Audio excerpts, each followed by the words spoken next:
Tigers Stadium in its 90th year now.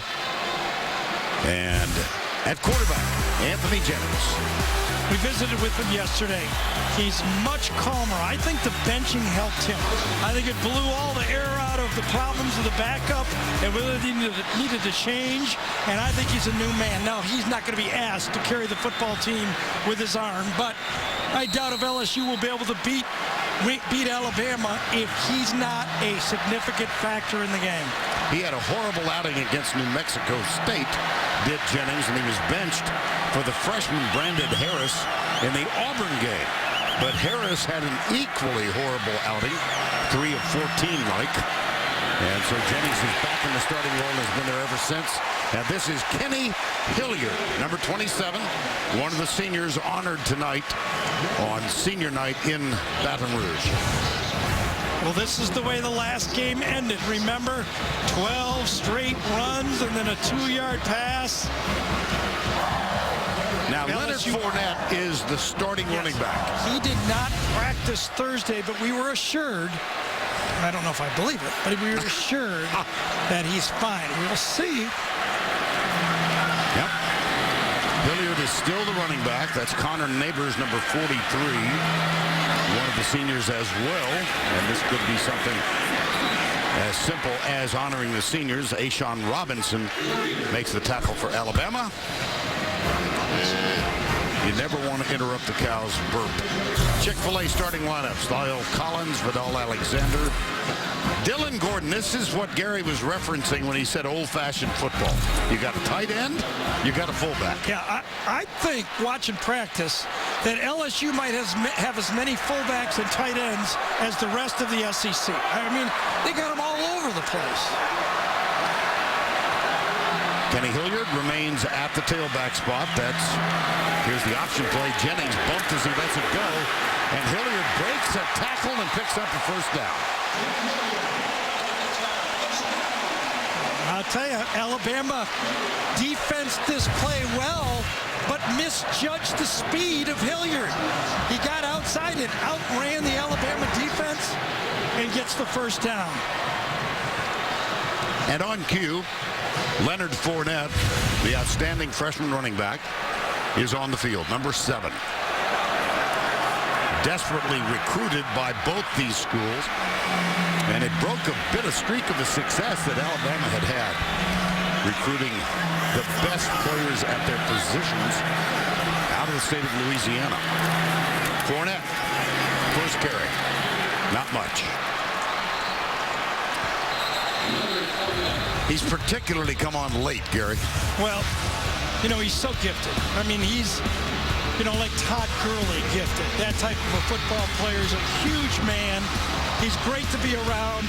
You watch him out at practice. He was standing around Thursday a lot, but just seemed to be mentally into the practice. And that's why Les said he'll be fine.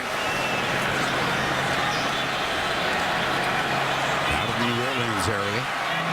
2nd down 10. Play action. Jennings throws it high, incomplete. Xavier Dixon has supplying the pressure.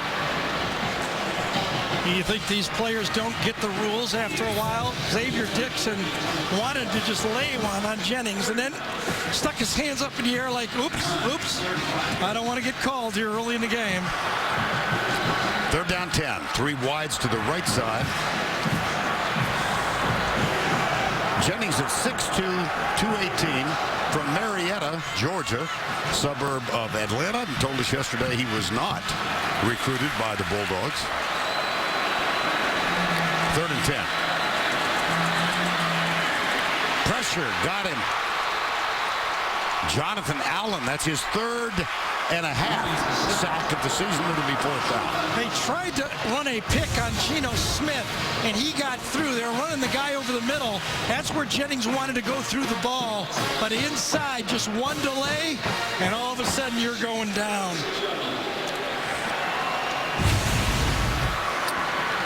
Jamie Keene will be on to punt. 45-yard average. Christian Jones is deep to return it for the Crimson Tide.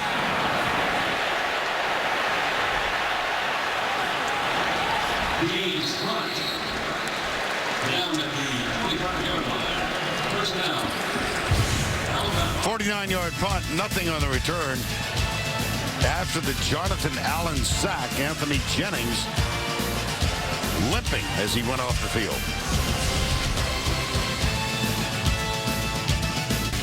What's at stake? Leadership in the SEC West. It seems like there's more at stake than that if you're left field, doesn't it? It seems like the ability to live a nice life. Got Wilson, he fumbled the ball. LSU has got it at the 3-yard line. Nick Saban is back as the coach of a dreaded rival. Wilson, quarterback sneak, touchdown. Alabama still #1. So many games with so many memories for fans of both of these schools. Let's quickly go down to Allie LaForce.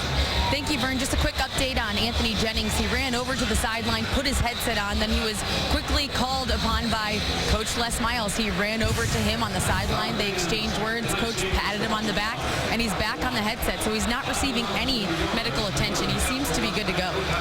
All right, Allie, thank you. In the meantime, Alabama has it for the second time.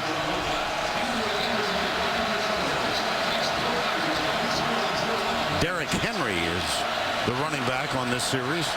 Number 27. They lost Kenyon Drake about a month ago, the speedster in the backfield.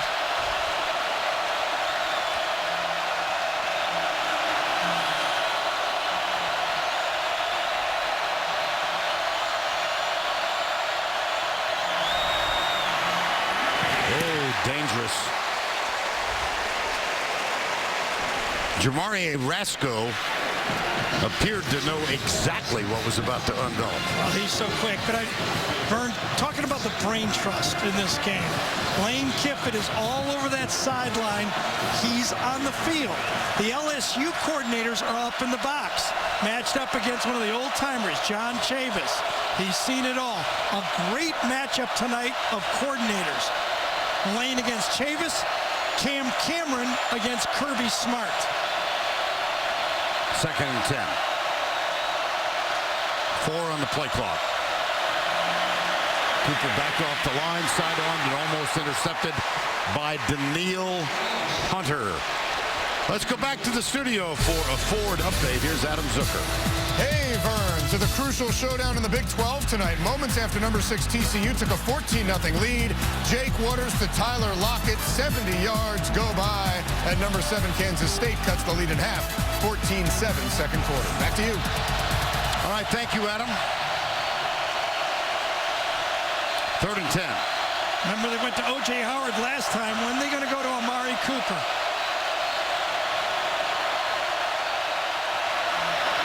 Not this time. That's Christian Jones out of the slot. Yeah, but LSU will give him that one. You bet. That's good defense. 3 and out. Forced by the LSU defense. There's Beckwith, middle linebacker, and that brings on J.K. Scott. That really is the matchup. The passing game of Alabama rated so highly against the pass defense against LSU. That one hops out of bounds at the 25-yard line. Bad punt with a very good roll that time. 42 yards. By the time it was all over, Cooper rides the bike. And let's introduce you to the Alabama defense. Allen Robinson-Reed.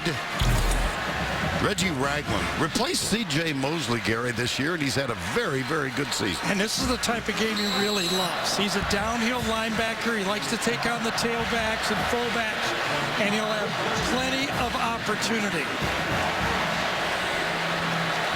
Terrence McGee, the 3rd running back, number 18, is on the field now for the Tigers. Run blitz. They hit McGee. That was Ragland, number 19, first one there. Yeah. Also, Dylan Lee, number 25, is also in the game. He's another one of those run linebackers. You can see the constant substitutions that Alabama plays tendencies. Cam Cameron, offensive coordinator at LSU, said, we know we have significant tendencies. We're going to try to take advantage of them. That means that play action pass. Second down, 9. What'd you say? Screen pass. McGee. Rumbles out across the 45-yard line. Landon Collins with the tackle. Very well baited. You don't figure LSU throwing a lot of screen passes because they don't throw a lot of drop back passes. And that was a gain of 17 at a first down 10. Almost midway through quarter number 1. McGee again. Ragland for a second time in this series. Up high to make the stop. Jonathan Allen and Jaron Reed, number 90, were there to help. You talk about the fullback lead.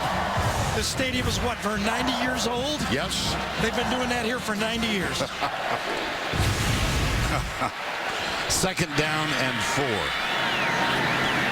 Connor Neighbors is the fullback. A lot of time for Jennings deep. Oh. It's well defended that time by Alabama. Landon Collins was closer than the intended receiver, Traven Durrell.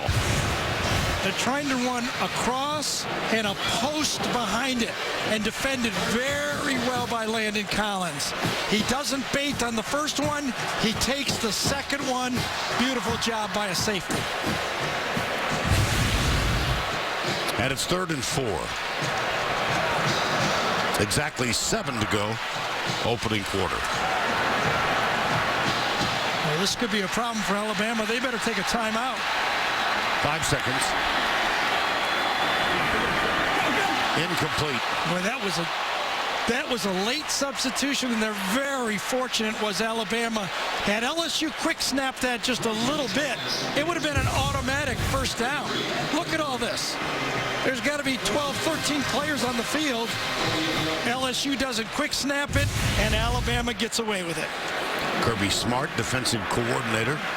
Longtime defensive coordinator. Yeah, one-time thing about special teams in this game, don't go get a sandwich. So a lot of things happen with this in special teams. Fair catch called. Christian Jones takes it just outside the 10. 41-yard punt. Nothing on the return. This is Landon Collins with a pure tackle on Terrence McGee. Stadium, Baton Rouge, Louisiana, scoreless thus far. Now it's time to take a look at our Home Depot tools for success. Garrett? Well, we talked about Lane Kiffin and his impact he has during the game. Watch him. There's Blake Sims looking over. Now watch Lane Kiffin. He's going to call the play. And he says, you know what? One-on-one on Mr. Cooper. Why don't we do it? And they do it pretty nicely. You got to use all you can use. And Lane talked to us that he had much more difficulty helping Blake on the road than he did at home. So we'll keep an eye on it. That was against A&M a few weeks back. Out to the left side, they swing it to Darius Stewart, number 13. Now let's go back once again to New York. Here's Adam Zucker. All right, Vern, LSU's seen plenty of November night games, but this is the first one ever in East Lansing. The Spartans and Buckeyes are tied up at 7 right now, an exchange of touchdowns on each other's opening drives. J.T. Barrett going in for the Buckeyes, and we'll send it back to you. All right, Adam, thank you. Second down 8 here. Up and over and incomplete. Good coverage. Tre'Darius White covering on this one. And by the way, just maybe a half an hour before kickoff, cornerback Rashard Robinson was suspended indefinitely by Les Miles. We got word, the LSU quarterback, we got word late just after the game had started. So Collins will get a lot of playing time tonight. Jalen Collins. Amari Cooper, bottom of the screen. Collins backs off. Sims, deep right. He's got Christian Jones, and he overthrew him. Yes, he did. That could have been a touchdown. Jamal Adams, the true freshman safety, never got over there in time. And he had him. They come down here, fake the screen to the outside, and the safety never gets there quick enough. It's a touchdown throw and barely overthrown. Very well designed. Yes. Beautiful play. Well, that'll bring up J.K. Scott. Tre'Davious White, number 16, waits for it.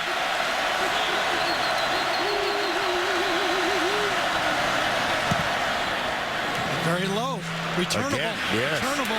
At the 41, White looks for blocking help. Shakes that tackle. But a great counter punch for the Tigers. They're down near the 40-yard line. J.K. Scott usually puts those balls way up. Not much of a chance to do it. But on this one missed tackle by Ragland and a big, almost 2 first down return. It was significantly low punt. Oops. Look what I found. Well, he did contain it. And Cole Mazza, the long snapper, is the guy who made the tackle. Here's LSU. That's Leonard Fournette.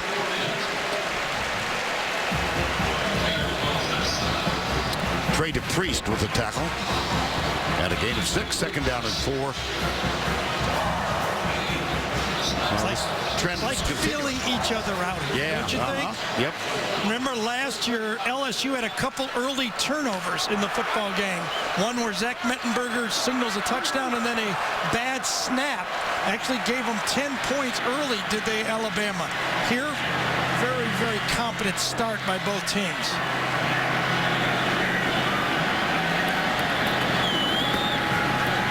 Fournette comes left.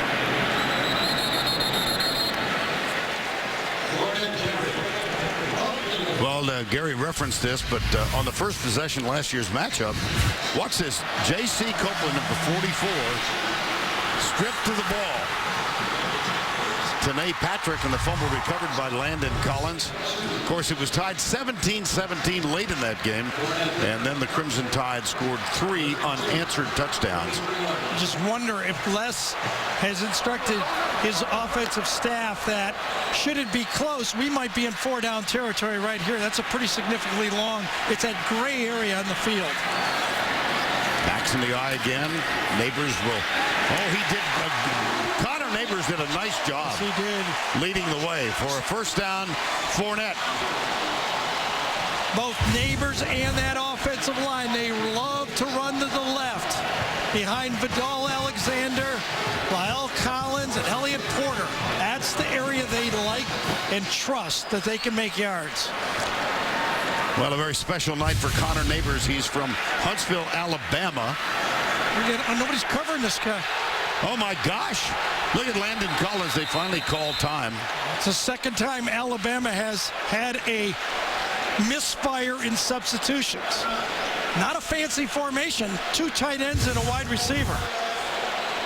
Trayvon Durrell was all by him. Oh, look at this. Nobody. You got to. Kirby Smart says, we got to take a timeout. That was Jarek Williams who hustled off. That was the ultimate. Whoops. Scoreless still. Scores. Download it today and be the first to get updates and scores for Alabama, LSU, or your team right on your phone. I was talking to Vern during the break, and I said, Trayvon Durrell goes back to coach. I said, I know we run a lot, but they got to cover me, don't they? Well, Jarek Williams ran off the field. Yeah. Kirby Smart said, get back out there. I know, but he's not a corner, so he's saying that's not my guy. Ain't my fault. Melvin Jones is now the fullback. Leonard Fournette. Yeah, big man, Melvin Jones is. Here's Fournette. Down at the 10 by Landon Collins and Nick Perry. You know, the early success of LSU running the football here, I think just means we're going to see more and more and more of it. Well, you saw it. There's Nick Perry with the tackle, and then Collins came to help make the tackle. The other significant fact about last year is, remember, Alabama ran it right down LSU's throat in the second half. First down 10. Well, the 16. Oh, busted play. Jennings, and then Reggie Ragland meets him up high. I think Anthony Jennings was wrong on this one. Everybody else was running to the right. Jennings wanted to pitch it to the left. The only people that might see one worse than that today were Auburn fans, the way they finished that football game. Fumble near the goal line. Denied them an opportunity to go in front. We're talking about Auburn. And then they held. Snap. Yeah. Oh, dear. Verizon Red Zone stats. 23 touchdowns in 34 trips. Ragland already has 6 tackles in the first quarter. You better have 15 at least. Fournette. Deshaun Robinson, trade to Priest. Tackle on that one.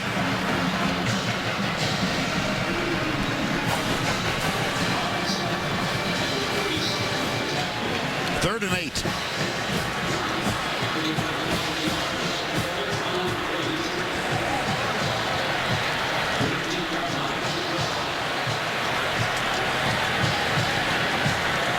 LSU's receivers are very skilled but very young.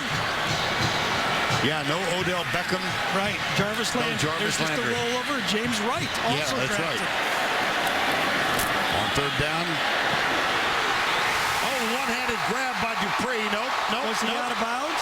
That is the ruling. Malachi Dupree, highly recruited. Yeah, true freshman. He caught it with his left hand, it appeared to me. Holding off Jones, catches it. Replay. Did he control it? That is the question. Incomplete pass. That play is under further review. John Bible is our replay official. Well, we said they had some young ones. In the slot that time was Trey Quinn, a true freshman. And on the outside, Dupree, a true freshman.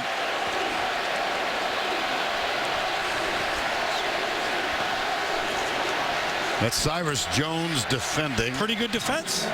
Perfectly thrown ball. Right foot comes in. Controls it. Well, in this one, let's go to the Bible.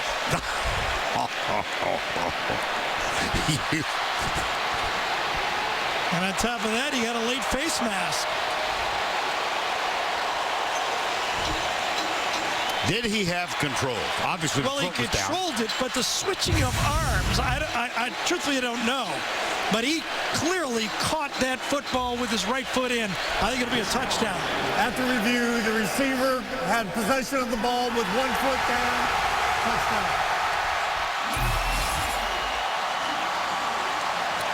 Malachi Dupree, highly recruited by both of these schools. He's from New Orleans. Opted to stay in state. How about that execution from everyone, though? Okay, the quarterback placed it perfectly. Great defense and a wonderfully athletic play, catching it and keeping his foot in. Kobe Delahousse will try the extra point. It is up and it is good.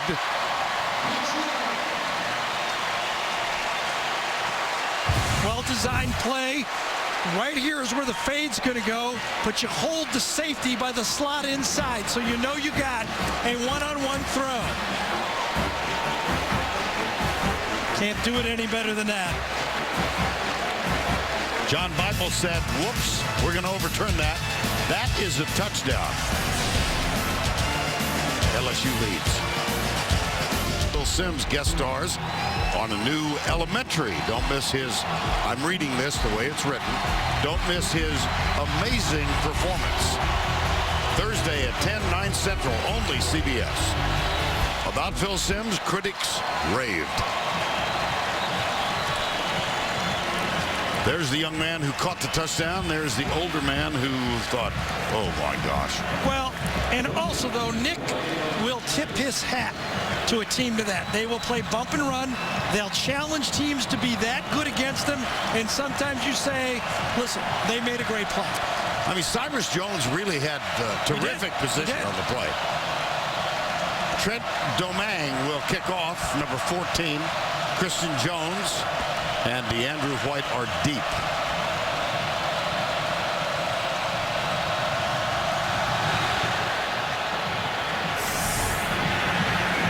Jones.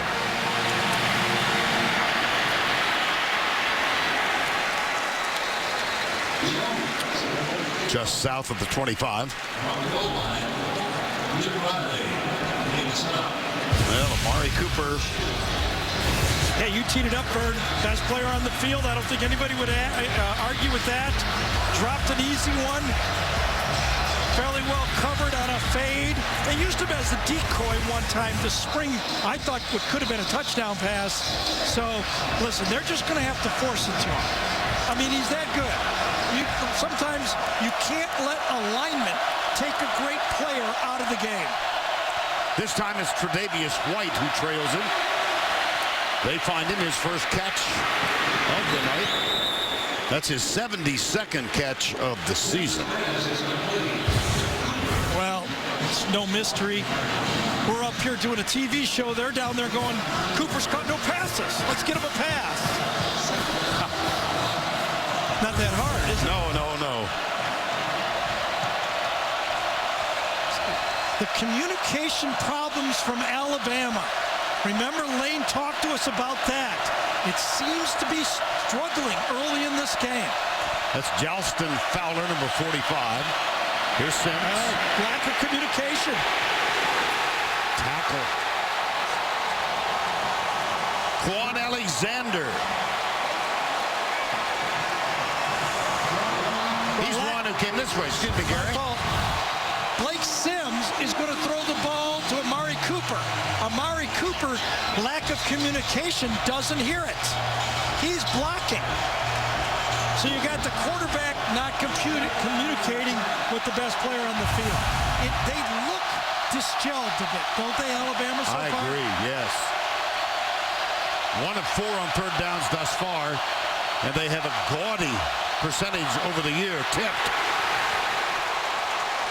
Daniil Hunter, number 94, got a hand up. It'll be 4th down. Well, Daniil Hunter, when you talk to the coaches, the word they use is he's taken it to the next level.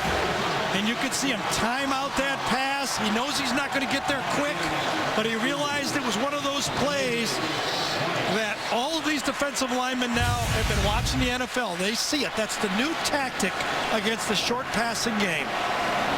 That's 3 straight 3-and-outs for the Crimson Tide. J.K. Scott has hit line drives on his last 2 punts. This one's a little better. Fair catch called. Taken at the 30. That's a 45-yard punt. Gives us a chance to go back to New York. Here's Adam. All right, Vern, the latest from East Lansing. Jeremy Langford threw a big hole, 33-yard touchdown run. The Spartans back on top of the Buckeyes again, 14-7. And number 2, Florida State up 15 in the third quarter on Virginia. Back to you guys. Okay, Adam, yet again, you missed an important score from the state of Texas. You know what's coming here. Go for it. Final. Texas Lutheran University 34, Austin College 26. That team of Bulldogs is now 8-1. First down and 10. Fournette. Look at that man run. Yeah. He's a nightmare between the tackles. Going left again behind the All-American Collins. Gets out, puts his helmet on Robinson, number 7. I believe it was Anderson, number 7. Quick snap from LSU. Interesting. Unexpected.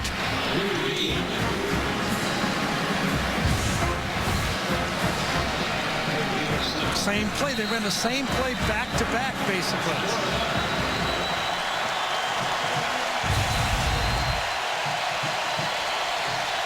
That's the end of the first.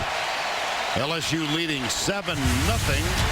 We'll return to Baton Rouge right after this message and this word from your local station.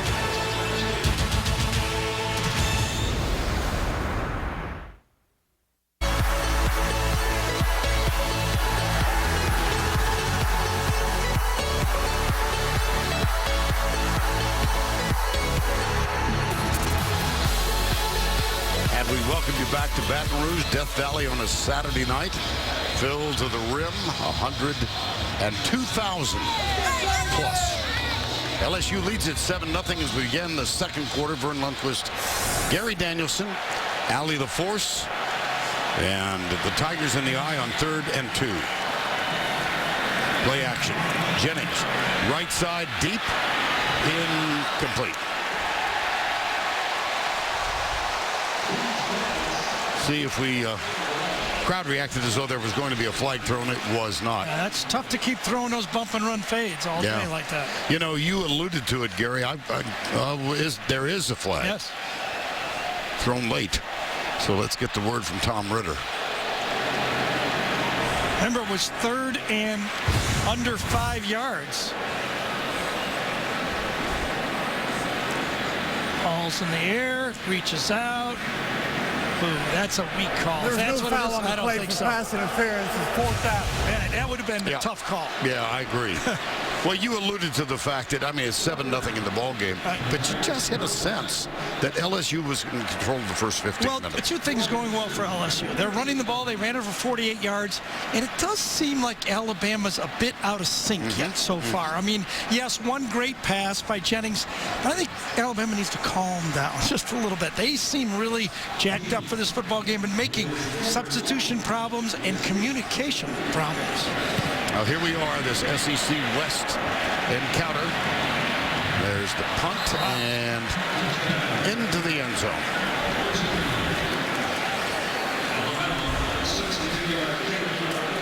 63-yard kick for Jamie Keane. Well, let's take you through the SEC West standings. Mississippi State out of conference today, 5-0. They've got Alabama next week. Alabama trailing in this one. Auburn fumbled twice. Both times critical in the last 2.5 minutes. They lose to Texas A&M. Now, it is conceivable in the event of a 5-way tie for first, if all teams finish 6-2, LSU would win the 7th tiebreaker. Well, what happened earlier helps Alabama. Excuse me, LSU. LSU, you yes, bet. Just hugely. Right side, 25 yards. The other thing, and you asked me, you know, what's happened so far that makes LSU feel good? Alabama has not been able to establish a Cooper or Yeldon. They're 2 stars. Yeldon alongside Blake Sims. Gets it, weaves his way. Stuffed. Quan Alexander. Number 4. We've mentioned the young man who opted to leave Louisiana and go to Alabama. Here's a fellow from Oxford, Alabama, who opted to get out of the state and come to LSU. He's a terrific young player. Quan Alexander. Now the Crimson Tide, 1 of 5 on 3rd down conversions. And LSU has the best 3rd down defense in the SEC. 29% all year only converting. O.J. Howard comes to the near side. Amari Cooper is the top. Here's the toss. Fowler leading the way. Yeldon's got a first down. Hangs onto the ball, and he's tackled at the 38-yard line. Cam Robinson, the freshman, and Jalston Fowler led the way, a 13-yard gain. Vern, sometimes it's not just power, but skill. Watch Quanjo turn around and pick up Beckwith on that play. That's keeping your eye on your man. Sims, deep left side. Whoa! Did he turn around and look the other way to catch that ball almost? I think so. It appeared he was looking to his right, and at the last second, almost Willie Mays-ish, tried to turn around to the left to handle that ball. Look at that almost catch. And it was that little nudge in the back from Tre'Davious White. And again, that's all you're asking from your corners. Tre'Davious White did a good job. Make him throw a perfect pass. DeAndre White late getting into position. Derrick Henry is the running back now. Gets it. Comes left. Stiff arm on Quan Alexander. Good game. Cam Robinson held on the play, though. It's coming back. I thought 74 had a big fist of jersey on that one.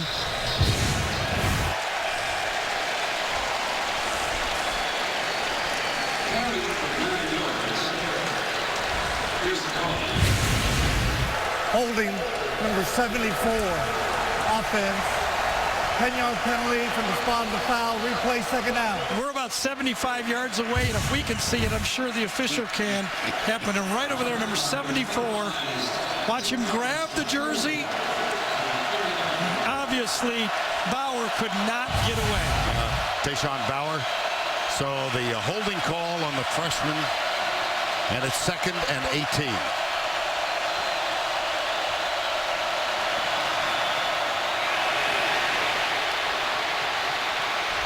Sims. Incomplete.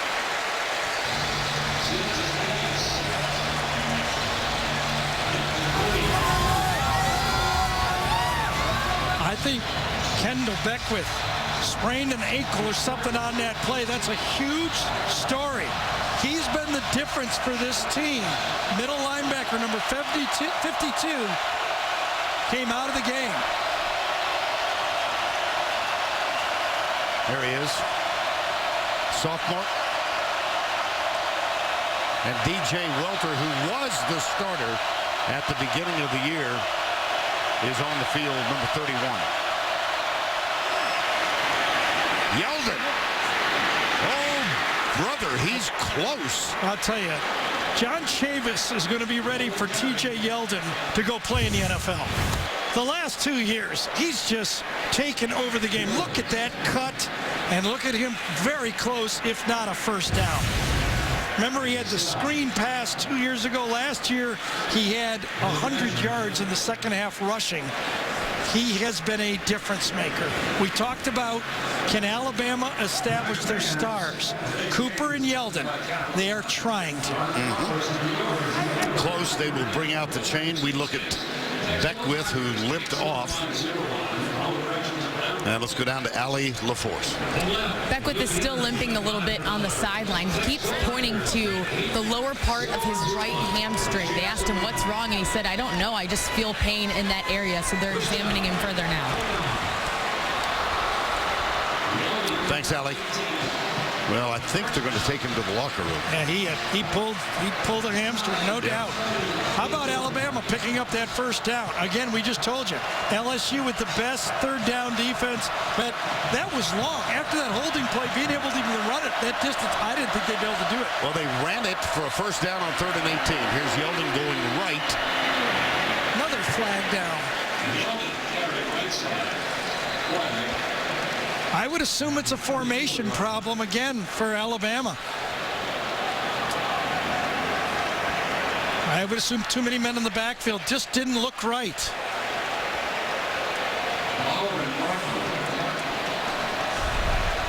There is no foul for illegal formation. The formation is legal. Second down.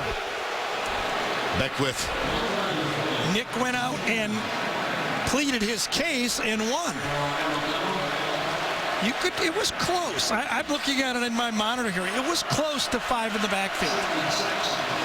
No flag, however, and 2nd down and 6. This is Derrick Henry. The funny part is there was a flag, and they picked it up. Yeah. That's Saban's good argument. There you go. You bet. 3rd and 5 again.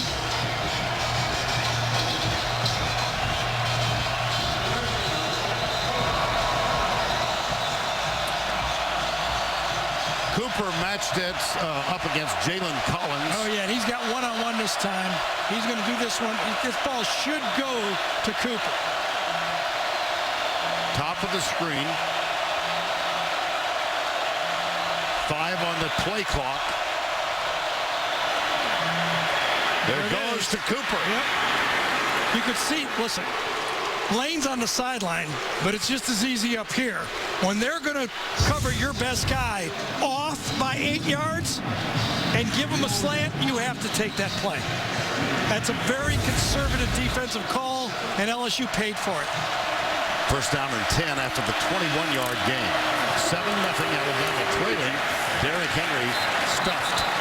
Rasco is a big part of that defensive effort. Jamarie Rasco. And Christian Lacatre, number 91, a sophomore. Lacatre, a defensive tackle. Second down, 9. Sims fakes, rolls right, chased by Rasco, and has to throw it away. Well, when we visited for John Chavis, and we've done it 25 different times, and John is always very helpful of what he's trying to do. But a great thing he told us, as you look at John right there, is he told DJ Welter, he says, you know, I'm benching you for Beckley, but be ready. You're one play away from playing. And he was right. Let's see if Welter is ready to come in and make an impact. Top of the screen this time. There's press coverage on Amari Cooper. They throw the back shoulder, and did he get it? Sure did. Yes, he did. Sure did. Again, great coverage to the outside. Jalen Collins forces a perfect throw, and how about that throw? Alabama is the third most efficient passing team in the NCAA, and that's a combination of percentage, yards, touchdowns, and interceptions. LSU is the best at defending the passing efficiency. 14th play of this drive. Into the corner. One-handed catch, but DeAndrew White, incomplete. I thought he should have got 2 hands on this one. I don't know if he was holding off the defender, Collins, again, but if he sticks up both hands, did Collins hold him or was he holding Collins? I really don't want to know. I actually think it was Collins holding his hand. Absolutely. And Collins got away with it. Second down 10, 15th play of the drive. Blitz. Let's try it again. Diving try from Cooper, incomplete.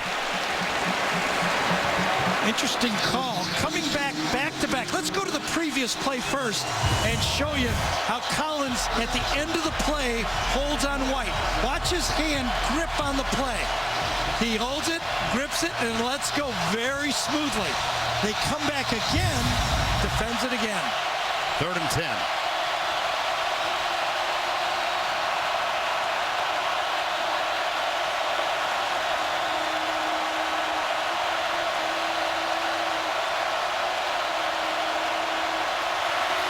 Stunts. Got a man that's Yeldon, but he's just inside fighting for yardage. Quan Alexander was the lead defender. And it's going to be short of the first down. This time they forced the throw short. Those 2 fade passes forced Alabama against the zone this time to take the check down. John Chavis loves to go man, but this time discretion. He went zone when it was 3rd and 10. Adam Griffith to try it. He hit his first 7 this year, but only 1 of his last 5. He's been in a slump.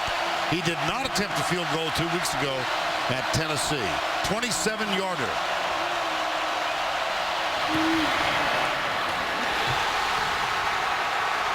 My goodness.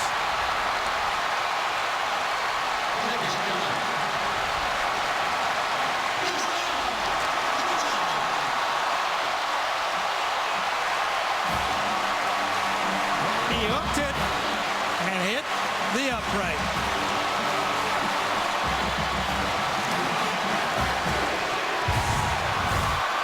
Griffith really struggling. Doink. 17 plays, 70 yards, and it ends with a bump off the left upright. It's still 7-zip. Hayes puts it up. Intercepted. Eric Reed. LSU remains undefeated. Screen pass. Touchdown, Alabama.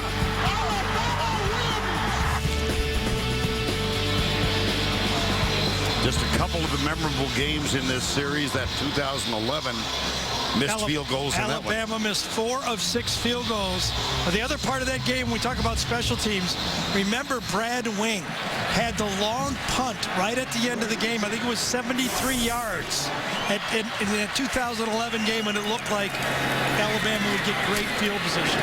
There's Reggie Ragland again on Terrence McGee. Well, we kind of knew 18 would be a key player for Alabama. I mean, as I said, I get a kick out of a lot of people. They love fantasy football, and they love flag football, and they love going out there and playing it. But none of those guys think they can play middle linebacker in the SEC. This is how we grew up watching football. Tough, rough, between the tackle football. 7 tackles already. Second down, 13. McGee is the running back. Goes left. Not much. Kenny Hilliard opened the game as the running back, played the first series, and has not been back on the field since. Third down, 11. There's Hilliard. I think it was Ragland that got another tackle on that one. I did. Yeah, he did. He's going to be in double digits before halftime. Wow. And very important for LSU to get a first down. Alabama's starting to control the plays in this game. Their defense, a 3 and out now, would be tough. 3rd and 11, they don't want Anthony Jennings to make a big mistake. Load him up with 4 wide right across the middle. Oh, what a catch. I think it hit the ground.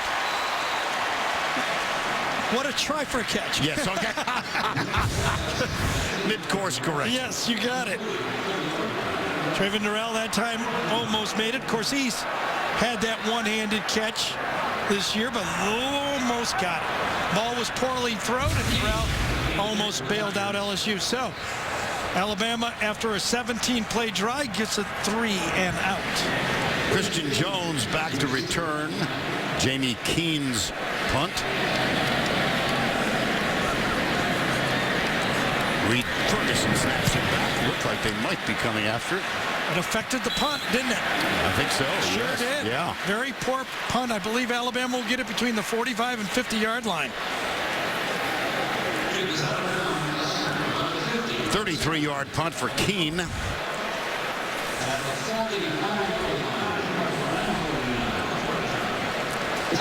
Time is called. CBS Sports coverage of the Home Depot SEC will continue after this message and a word from your local station. We are back. Tiger Stadium in Baton Rouge, part of the LSU Athletic Complex. Saw the Pete Maravich Assembly Center. It's an unbelievable setting. I've been everywhere. It feels like the upper deck. You could fall on the field. I mean, it goes straight up.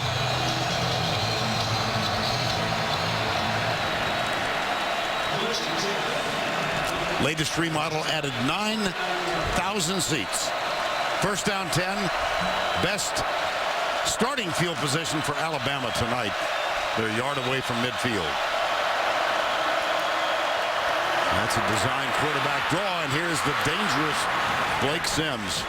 And that's exactly a play that Florida ran with Jeff Driscoll. An inside zone for the quarterback.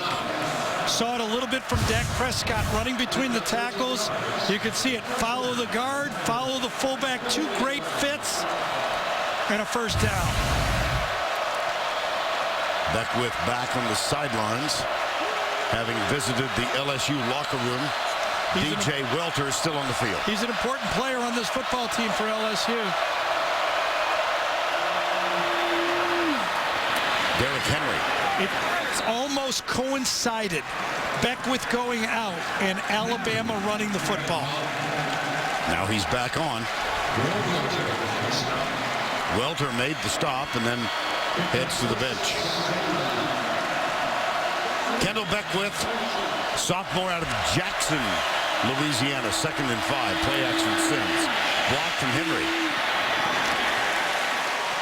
That was intended for DeAndrew White. Vern, I call it 1.5 coverage on this one. Watch the safety go to Cooper to help on the play. Snap the ball, watch him run over and eye up Cooper on the play. So by alignment, it's not double coverage. But again, that's how Cooper is changing the football game. It should make it easier for Alabama to run the ball. 3rd and 5. Cooper, top of the screen. Blake Sims goes underneath, and it's dropped. He had him, didn't he? Yes, he did. 4th down. Well, I would assume with the field goal kicking, as you watch the pass, he had Sims man-to-man on Alexander, that they'll go 4-down territory here. That ball should have been caught. I just think they'll go for it. The way they kick field goals? Yeah. Well, Griffith shakes his head. But he's having a really tough middle part of the season. And so it's pretty loud. Let's see if it's confusion here as the play clock runs down. Cooper in the slot to the left side. Timeout. Yep. I don't think that's a horrible timeout in this situation, though. 4th down. First half, not as important as second half.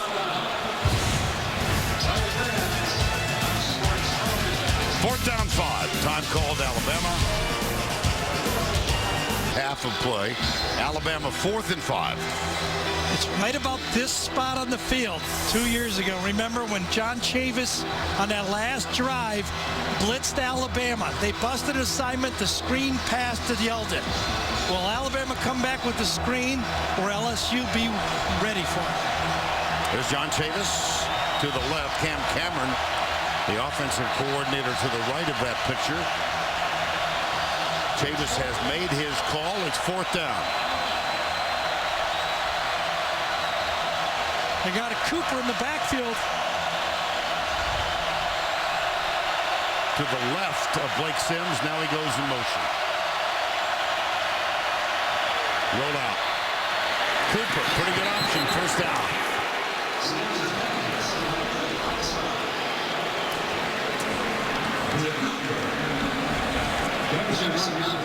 Just got to find ways to get your guys, your playmakers, the ball. That might be one of the MOs that Lane Kiffin has brought to this offense that has been the biggest change from the past. He likes to get it to his playmakers. Yeldon, Cooper.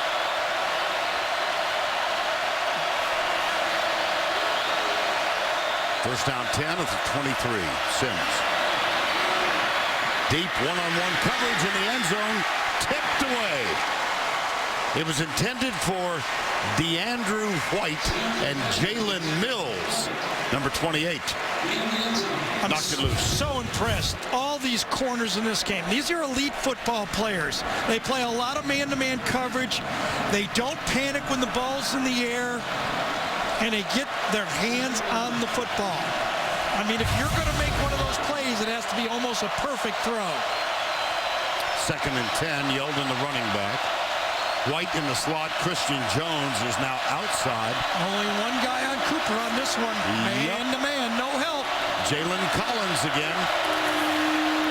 There it is. Cooper.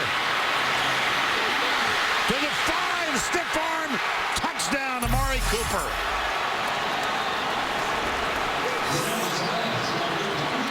Pretty easy, isn't it? If you notice man-to-man coverage, in basketball, if the best guy's covered by one guy, you let him shoot. In football, you get a man-to-man look, no help. Remember we showed you the 1.5 coverage?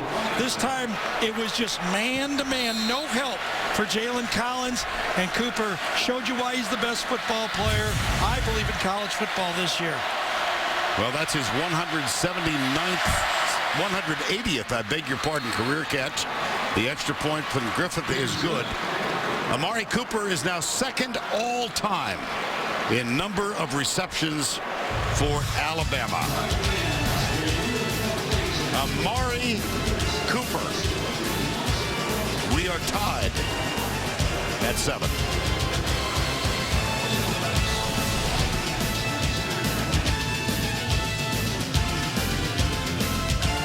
Amari Cooper with a touchdown grab.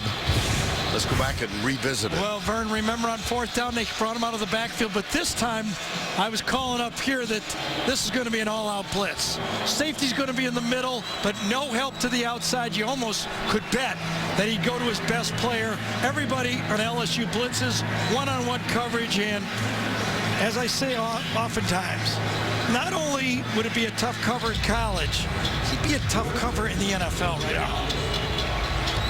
That's his 180th catch. I've seen, I believe, 2 great receivers in my career as a broadcaster. Larry Fitzgerald and Calvin Johnson were the best I've seen in college. I think Amari Cooper is just edging up on those guys. Oh, that's high praise. Well, he just broke a tie that he held with another pretty good one, Julio Jones. This is Leonard Fournette.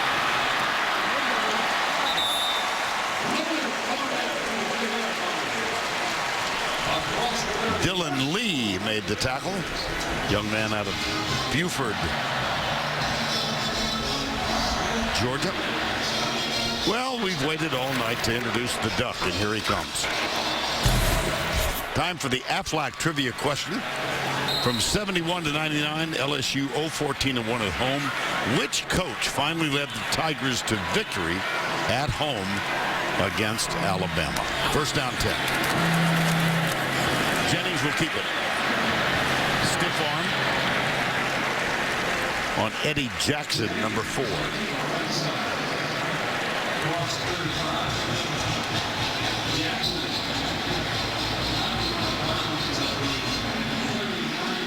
Gain of 5, 2nd and 5.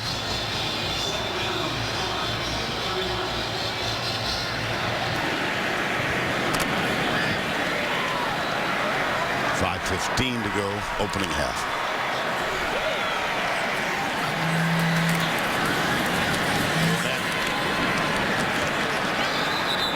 Jaron Reed, first one there. Well, this is a huge 3rd down now. Remember the last time it was 3 and out, gave Alabama the football. LSU gets the ball to start the 2nd half. They need to get back to running the football effectively and feeling good about their offense. Alabama's defense has gotten more comfortable. They just seem like they've settled down. It's always nice. Stopping that running game is the key for all of these guys. Now you saw Kirby Smart, defensive coordinator, gesturing at his guys on 3rd down and 3. Terrence McGee. You got it. Yes.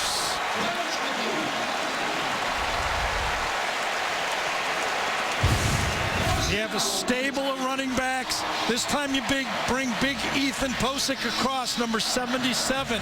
He fills in. He's almost like a lead fullback.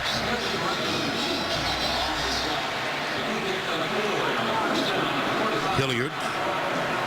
No reported injury. He's unbalanced line left for LSU. McGee. Well, let's check in on Kenny Hilliard. Here's Allie LaForce. Thanks, Vernia. Hilliard has a little bit of a pinch in his shoulder. They rub it out periodically. They say he should be fine, but it continues to nag throughout the game. I've seen them readjust his shoulder brace a couple of different times, but they're calling it a pinch for now. Vern? All right, Allie, thank you. 2nd and 5. And Leonard Fournette. It's Connor Neighbors, number 43, a one-time walk-on from Huntsville, Alabama. Leads the way again. Ryan Anderson, number 7, first man there. Interesting play. Ryan Anderson's on the end of the line of scrimmage. Nobody touches him. They run off tackle right at number 7, and nobody blocks him. It's not going to work. I don't care how good running the ball Fournette is. You're not going to run into the teeth of the Alabama defense and not block the point of attack. Anderson out, along with a couple of others. 3rd down and 4. Jarek Williams, number 20, was one of those who came on the field. 7-7 ball game, 2:43 to go, first half. Fournette, wide left. Behind the intended receiver, Trey Quinn. And once again, let's go back to New York. Here's Adam Zimmer. All right, Vern, number 6 and number 7 in Fort Worth, and TCU is opening it up. Trevon Boykin. You don't have to stick the landing. You just have to land in the end zone. It's 24-7, Horned Frogs. And Michigan State's on top again, 21-14 on Ohio State. Back to you. Okay, Adam, thank you. Fun to see what Gary Patterson has done with that TCU program. And they've had 2 or 3 sellouts this year. He has really made them relevant in college football. Christian Jones, fair catch.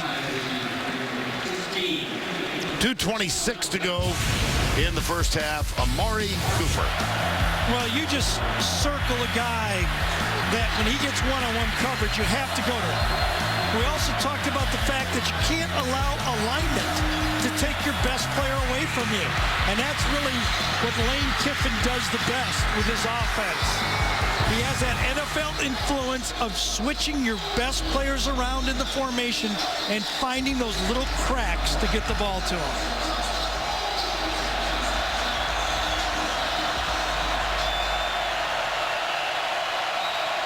First and 10, 7-7 ball game. Yeldon.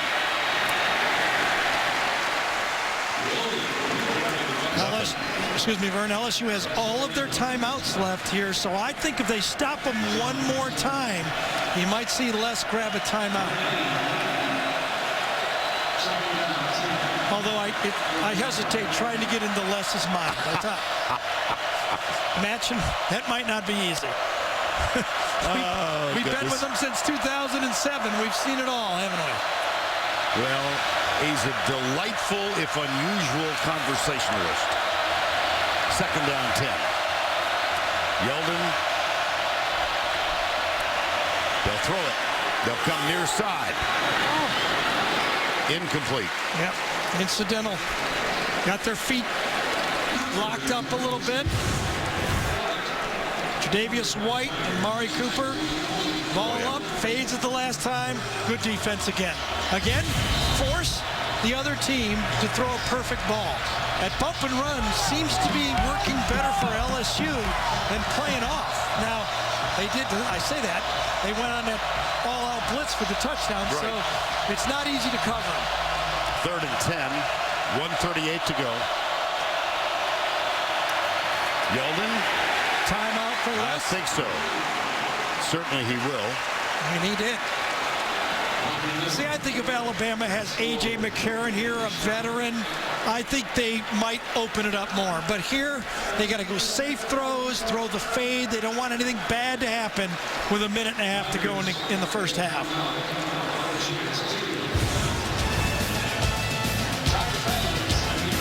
LSU will get it back.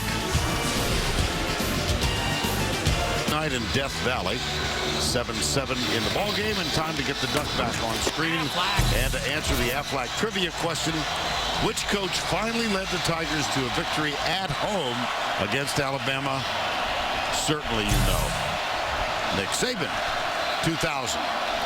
J.K. Scott will punt. Tre'Davious White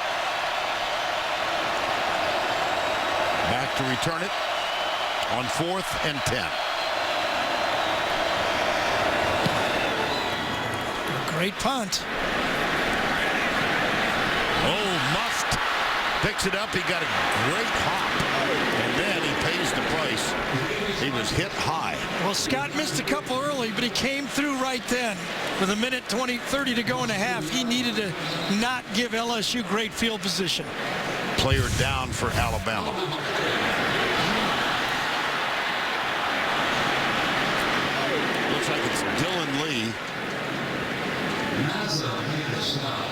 There's Mazza with the tackle.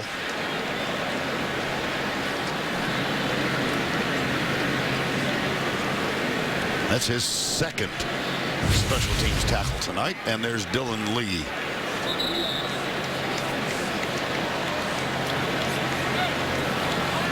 We all remember the Lee family. His brother Dallas played guard at Georgia.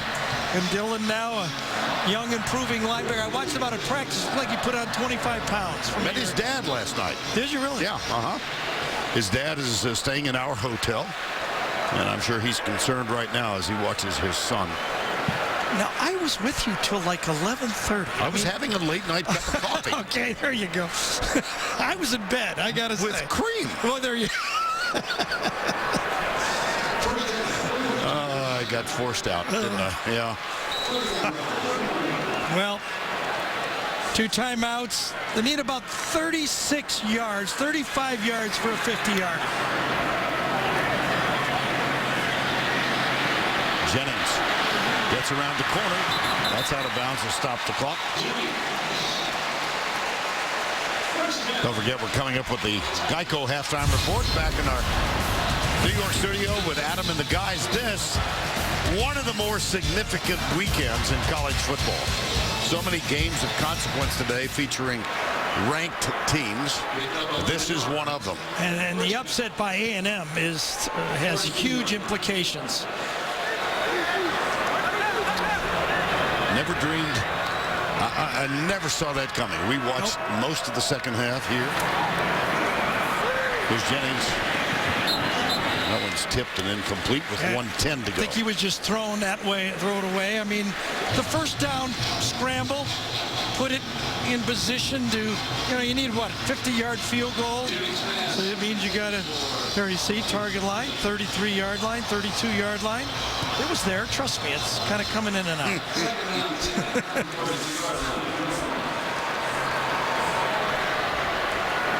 Delahousie. He had that 50-yarder, remember, against Florida to win that football game at the end? That was in overtime. Yes, in Gainesville. Whoa. Intercepted. Picked off by Eddie Jackson. Oh. Baby. Eddie Jackson. First interception of the year. Yeah, I think it was Kevin Spears. Falls down right there on the slant.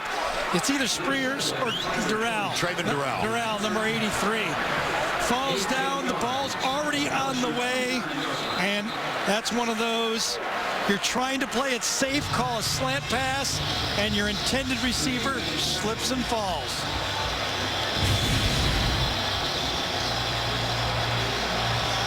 Jackson's first interception of the year gives the Crimson Tide a marvelous opportunity. They've got one timeout left, 63 seconds to go before the half.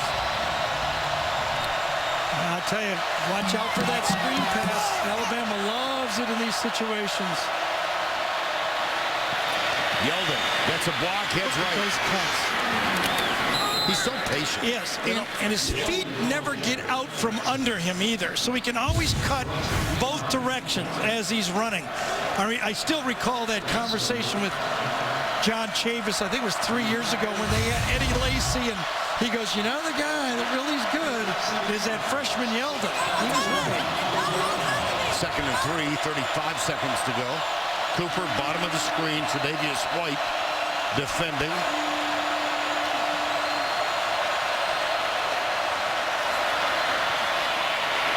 Sims.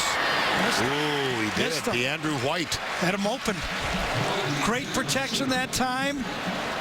They kept both, I believe, the tight end and the running back in. I know they kept Yeldon, and I'm not sure they kept the tight end in as well. Let's see.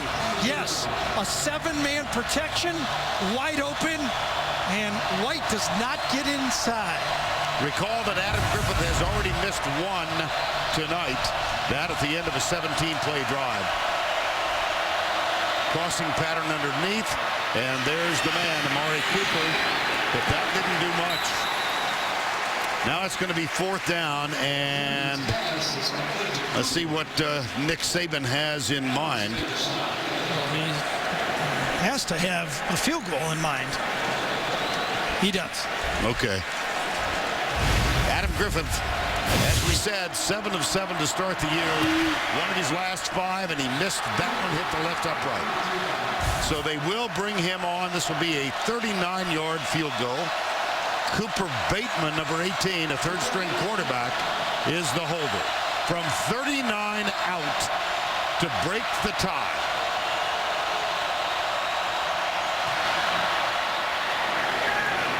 And he does. Well, after the turnover, the LSU defense kept it in front of them, held them to 3 points. Remember, they get the ball to start the second half. It wasn't a disaster for LSU, but Alabama has the lead. Tune in to see why critics are calling Scorpion fast, funny, and exciting. Catch a new episode of Scorpion Monday at 9, 8 Central, only CBS.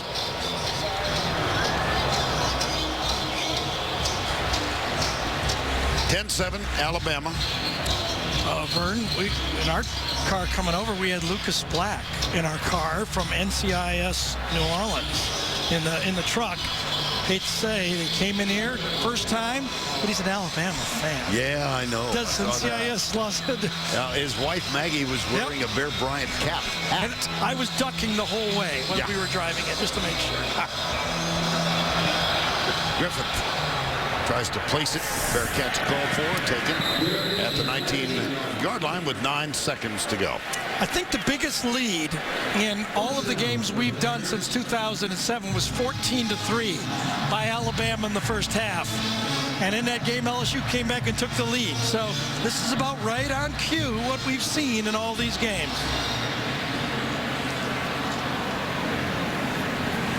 10-7. 9 seconds to go before the break. Take a knee.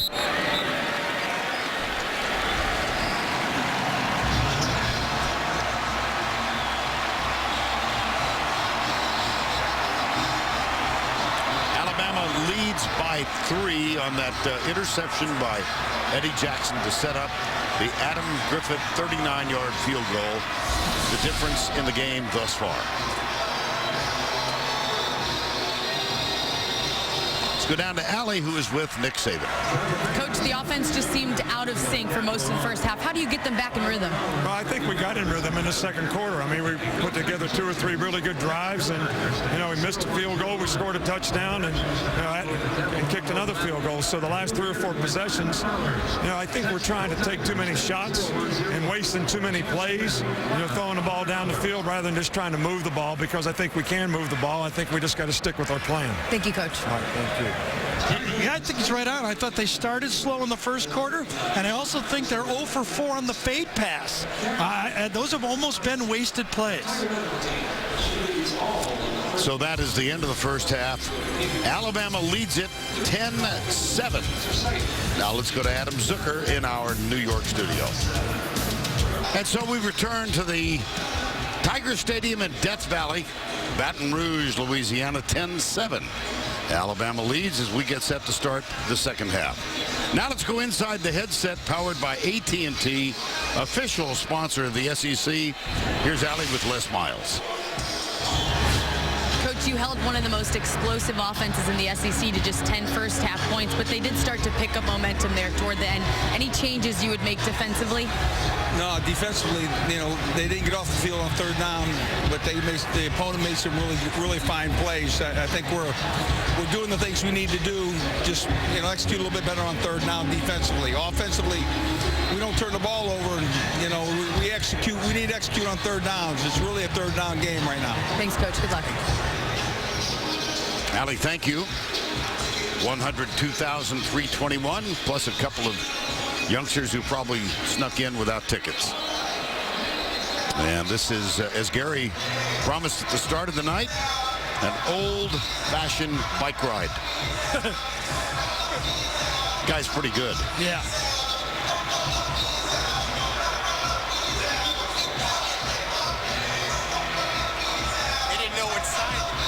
They lined up at the wrong side. I just figured out what was going on.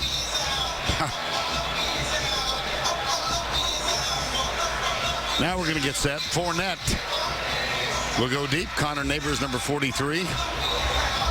Look, they've stolen our song. That's your song, right? No.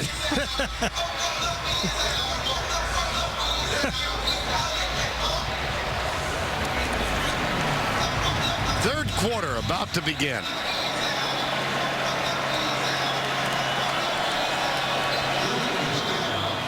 Adam Griffith will kick off. And this will go right through. Last week, I almost fell off of this little. But you're steady tonight. I think you're very steady. Tonight, we just dropped a stool over. So, yeah, but, okay, talk about the third quarter. Yeah, go. I think they got to find Anthony Jennings some help for LSU. They need to run the ball better. He's 2 for 10 in the first half. His last completed pass was the touchdown. Didn't complete one in the second quarter. Right. LSU has to run the ball better. They really do. That's how they got here. That's how they turned it around this season, running the ball. That's where they got to go back. But that's right into the teeth of this, this Alabama defense.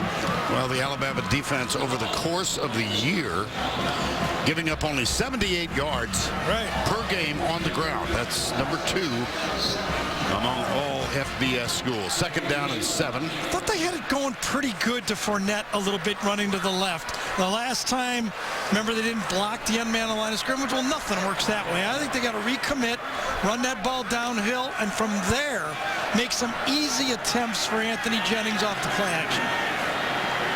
Second down, 7. There's the one. Yes, indeed. Connor Neighbors. That's what they need to do. That is his first catch of the season. Has yet to run the ball. Yeah, this is a little come from behind. It's like a little sneak inside. When you're able to show that you want to run the ball, then you'll give you those little dump passes. They need to get Anthony Jennings more comfortable. Remember, we all look at our stats. You look at the stats and you're 2 for 10. You need to give him a couple comfortable throws. And a first down on first and 10. Here's Fournette. Good gang tackling by Alabama, then led by Trey DePriest. How about trends in the first half? Well, we called it a defensive football game, but you can see the Alabama offense. We said they kind of struggled early, but as Nick told Allie, they found it in the second half. Anthony Jennings, we talked about that. After the touchdown pass, it was nothing, nada. Okay, and Amari Cooper started slow as well, but once they got him going, the Alabama offense seemed to open up. In the eye again with Fournette, the deep back. Play action, Jennings, chased. Beautiful. Caught. Traven Durrell across the 50. Really didn't understand as many drop back passes as LSU was running early. This, going back to the play action, seems like Anthony's more comfortable, doesn't have to read all of the coverages, and as Cyrus Jones slips, it makes it an easy throw to the outside. So 2 for 2 to open the third quarter for Jennings. And it also gives Jennings a little life. It's going to be a long game. As I said, it's hard to win the game without your quarterback. So now he's feeling better about himself. Fournette up the middle. Look at that. It's what you talked about to begin the broadcast. Absolutely. You're going to run the ball between the tackles, and you have to run it downhill. He runs right over Nick Perry. Cuts back through Landon Collins and over Nick Perry. How about that blocking up front, though? Well, Collins, number 70, just crushed that side of the Alabama line down. And a first down for LSU. Melvin Jones, the fullback, on this 1st and 10 play. He leads to the left side. And a little bit more on Leonard Fournette. Let's check in with Allie. Thanks, Vern. We found out this week that Coach Miles held Fournette out of practice Thursday, not because of an injury, but because he, quote, wanted him to be as fresh as possible for tonight's game. He also told us that he's never had a freshman that was that physically mature. He has rare speed, but his biggest upside is his physicality. Grew up in the New Orleans area. So did Landon Collins, by the way, the wonderful strong safety for Alabama. They were youth football teammates for a short time. And this time, Jennings keeps it. Had to laugh talking to Cam Cameron. We go way back. Offensive coordinator for LSU. He says, you know, when you turn on the tape of Alabama, Cam goes, it's not like they pursue. There's Cam right there calling the next play. It's like they take on their man, and they move 2 yards to the right and 2 yards to the left, and they go, you know what? I'll let our other guys make those wide tackles. They protect inside out first. That's the way Nick teaches it. Take on those blocks and let those linebackers and safeties clean it up. 3rd down, 8. Blitz. Jennings. 1st down. It's almost as if Alabama got 2 players in free, and they both missed Jennings. Watch Landon Collins, number 26. And 30 and 33, yes. Look at that great block from the backside by McGee that time, number 18. He's the guy that cleaned it up that time. Otherwise, I think Collins might have had the sack. So LSU moving effectively on the opening drive of the 3rd quarter. They trail by 3. 2 running plays by Jennings, too, has helped. Jennings has to get rid of it quickly, and he has to, oh boy. Miscommunication there, that was bad. Now let's go back to the studio for this Ford update. Here's Adam Zucker. All right, Vern, number 4, Oregon in some early trouble. The tough trip to Utah on the Utes opening drive. Bubba Poole splashing into the end zone. 7-0 Utes, 1st quarter. Back to you. All right, thank you. It's 10-7 here. 2nd down and 10, LSU. I've done a few games in Utah. That's a tough place. That'll be a quality win for Oregon should they win at Utah. Terrence McGee, along with Connor Neighbors in the backfield.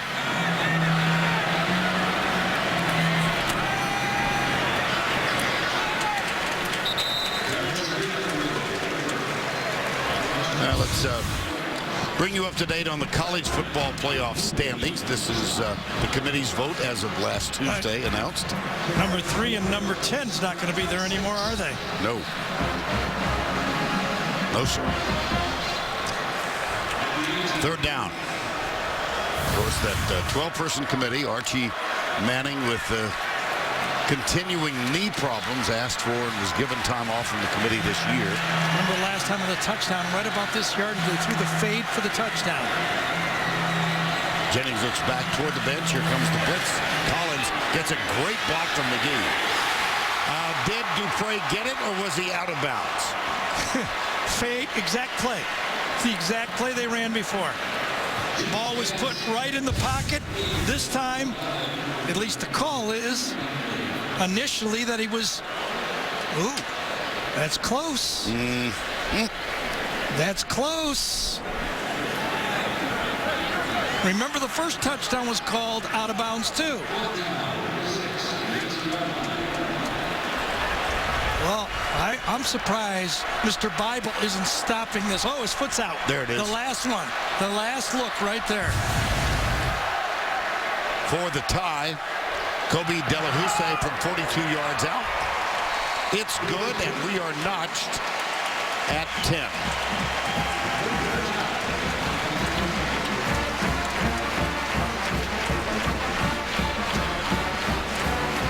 Jennings and Dupree talking about it. That last was the definitive look. Tied to 10. Here, early moments, 3rd quarter. Thursday night football now lives on NFL Network. Rookie phenom Sammy Watkins leads the Bills against the Dolphins in an AFC East clash. Thursday night football, Thursday at 8 p.m. Eastern, live on NFL Network. Should I give my idea about Thursday night football? Sure. The teams that play on it should have a bye the week prior to that Thursday night, so they have more time to prepare. Love the Thursday night. Just a short turnaround's tough. Here's the kick, Christian Jones. Little brush block to give him additional yardage. Down and out of bounds. Well, Vern, as Nick Saban told Allie at halftime, we took too many shots downfield. And if you look at the passing chart, it shows it. All the completions have been short, and when they've gone downfield, nothing. Not one completion past 10 yards. Now that means they're going to throw probably more short ones and wait for that long one to be a little more up there. Yeldon behind Blake Sims. That's Jelston Fowler, the fullback, to the right side. He leads the way. Yeldon gets a couple. Well, Blake Sims having problems with the fade pass tonight. It was. Well, good coverage, though. I mean, these are not easy catch, and it's good defense. You got to put it right there. But what I think it is, it's too much risk. I think that's what Nick Saban was saying, is it's really not worth it. We have other ways to move the ball. Second down, 8. 10-10 game. Quick flip, near side, DeAndrew White gets a little, Amari Cooper, I beg your pardon. Number 9, got the block from number 2. And for Cooper, that is his 7th catch tonight. I just remember what Les Miles told us on Friday. He said, we've had a really strong week of practice, and I'll be, as Les goes to eat some grass, very upset if they run the ball at us.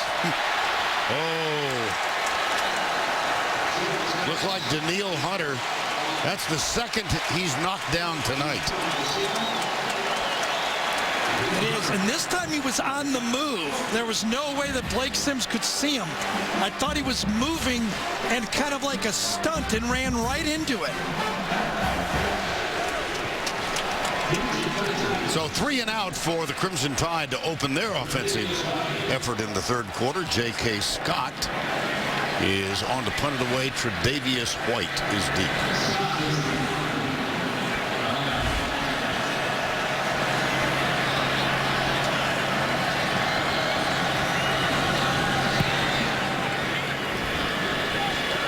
Fair catch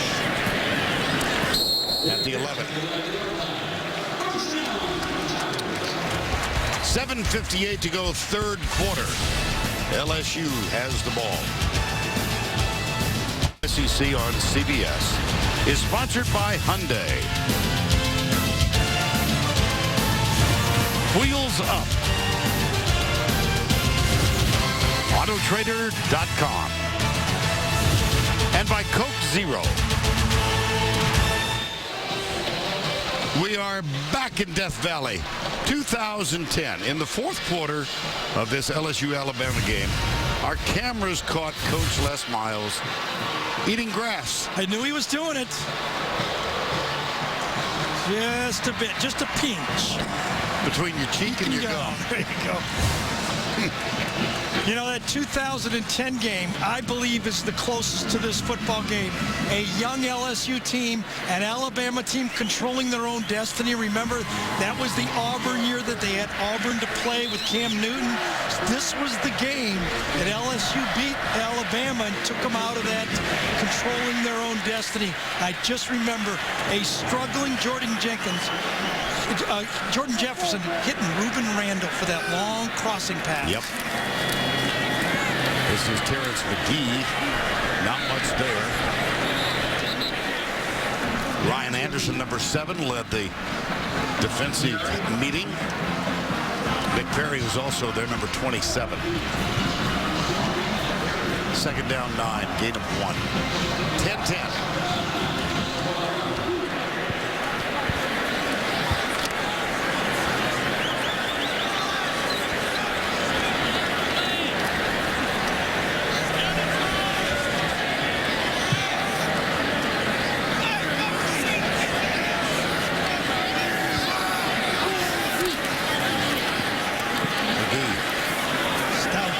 stout again. Very. And let's go down to the LSU sideline. This injury report. Here's Allie LaForce. Thank you, Vern. Look out for number 28, safety Jalen Mills, when he returns to the field. He's dealing with some cramping. They were massaging out his left forearm the last time he was on the sidelines. Right now, they're massaging his left calf, and then they encouraged him to get on the bike just to keep loose and keep warm. But you might notice it on the field out there. Something to look out for. All righty, thank you. 3rd and 7. 3rd down 7, 10-10, 6:40 to go. 3rd quarter. It's going to be Darrell Williams, a freshman out of Marrero, Louisiana. He's a loss too, though, I'll tell you that. They've got a few. Yes. Jennings finds him right side. And he bangs forward to the 30-yard line. Landon Collins made the tackle. Well, he's the other recruited freshman running back and didn't shy away from Leonard Fournette coming here. He said, you know, I'm good too. It takes 2 to play, and I'll get my turn. Les called it very interesting. I was watching the game 2 nights ago. 2 nights ago of last year's game, it was Nick Saban saying 3rd down game, and tonight it was Les Miles saying it's a 3rd down game. And here is one, 3rd and 4. Reggie Ragland heads outside. That catch is made. That should be enough. No. The Yeah, spot's going to be, It's short. Trayvon Durrell, number 83, is obviously the go-to guy that Anthony Jennings and Cam Cameron feels most comfortable throwing the ball to in these situations. He had that one slip on a play just like this that cost it and allowed Eddie Jackson to get the interception. Well, we'll 4th down less. Go for it here, because I think it's just a little bit short. One of the most memorable games we've seen was here when Les Miles went for 4th down 5 times and was successful 5 times. And they defeated a Tim Tebow-led Florida team 28-24. Matter of fact, we both saw Jacob Hester yesterday. Yes. Who's a part of the LSU pregame and postgame show now. And he was one of the heroes in that incredible game. 4th and 1. What do you think? Oh, no. I think I might just punt this ball. 4th and 1. That's why we love him. I'm not so sure he's going to. He may try to draw him off.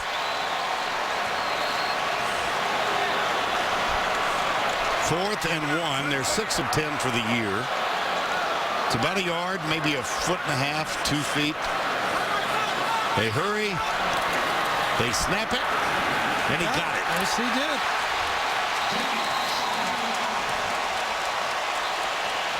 Is he hurt? Yes. Yes.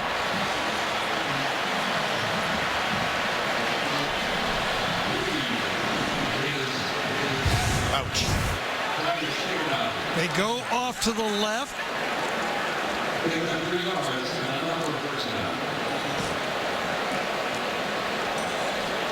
Maybe somebody fell on him at the end, because I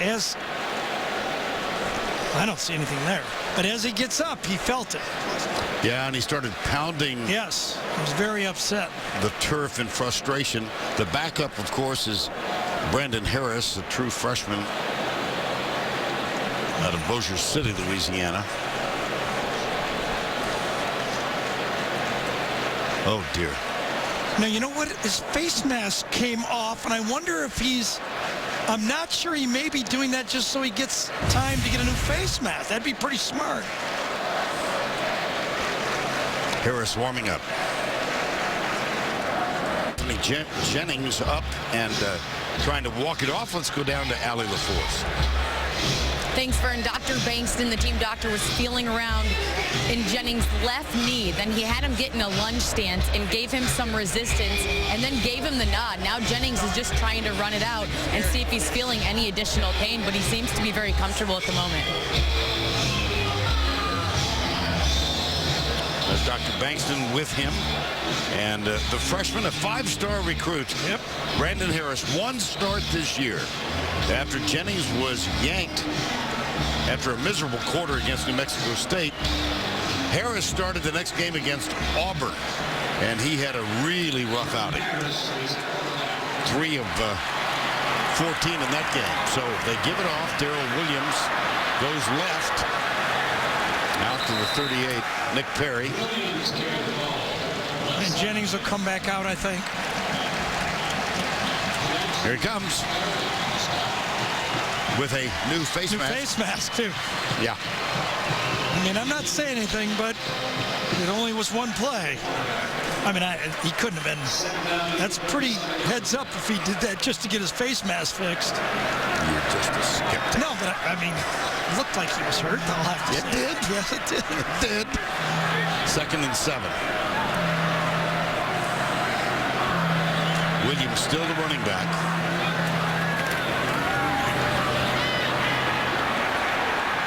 Up top, Brandon Ivory, number 99. Did a great job, and it's really, when you look at this group of defensive linemen, they're very deep and very strong at the point of attack. They're not the best pass rushers I've seen ever, but boy, are they good in that 2-gap technique and taking on those linemen. 3rd down, 5. Tie game, 10-10. Hard to tell you the strength required to take on an SEC big offensive lineman like that, take him on and then throw him away and make the tackle.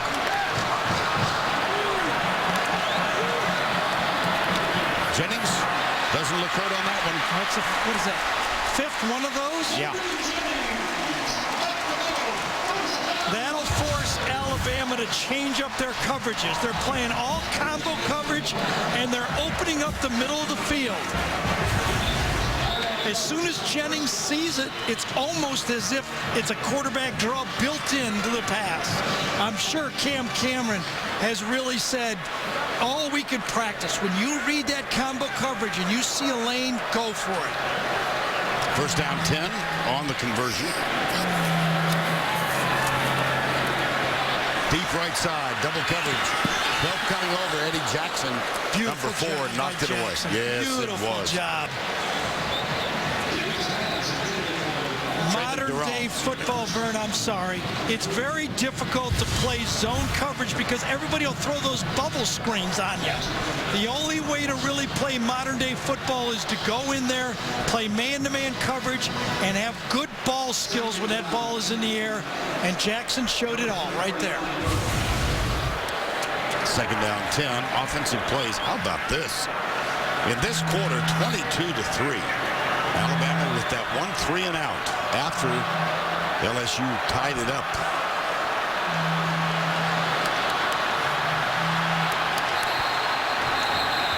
That should be 5 yards unless they got timeout called.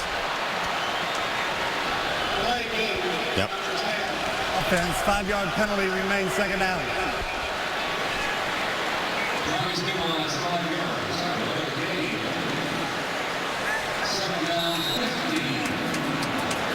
1:45 to go, 3rd quarter. 2nd down, 15.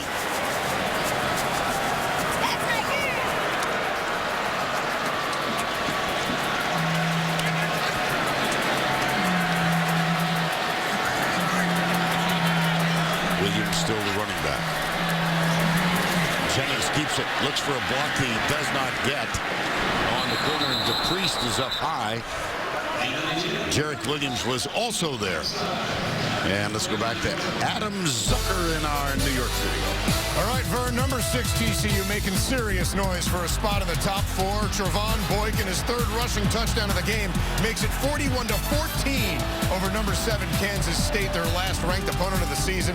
Michigan State has cut their deficit to 4 against the Buckeyes in East Lansing. Back to you. All right, Adam, thank you. It's 3rd down and 10 here. The career-high rushing for Anthony Jennings. Let's see if Alabama doesn't play zone here to keep the quarterback in front of him. Yes, they do. Yep. Dumps it off underneath, and it will be Travis Dixon. Perfect call by Kirby Smart that time. He saw that he was being hurt by those quarterback draws. So Kirby right there says, I'm going to go zone. I'm going to keep my eyes forward, and I'm going to make sure that he has to drop it off. That's that zone defense. Everybody's got their eye on the quarterback, and they make the short throw.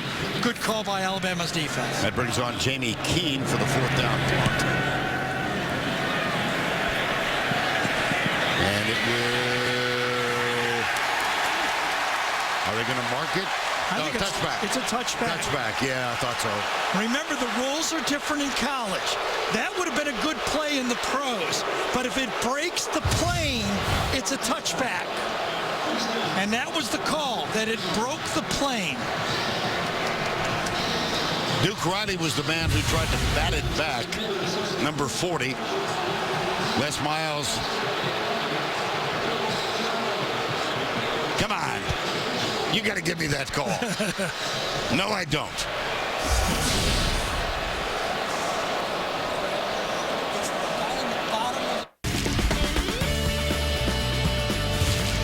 McElroy throws the screen left. Julio left side. 10, 5, touchdown! No, it is a toss-up coming around the near side to the 20, 15, 10, 5. Oh, that faked everybody out.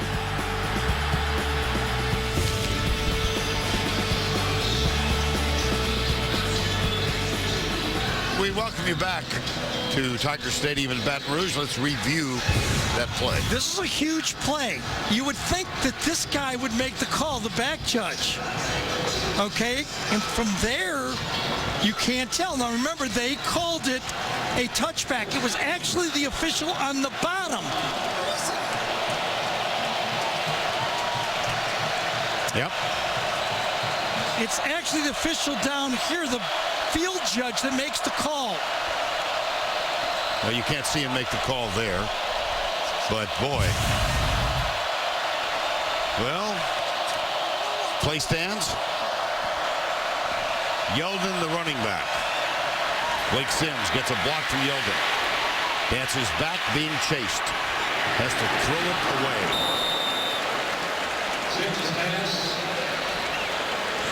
Worth another look. Well, it's 20 yards, and tough 20 yards. The guy that makes the call is actually 40 yards, well, 30 yards away from the call. The other official standing right there and does not call the touchback.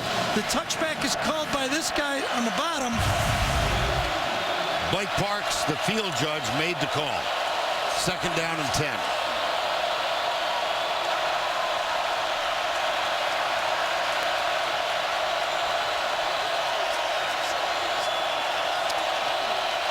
Four seconds on the play clock. 3, 2. Just does get it snapped, but to no avail. David Gotcho, number 57, true freshman. Well, we're to the 4th quarter. We've seen a lot of things happen in the 4th quarter.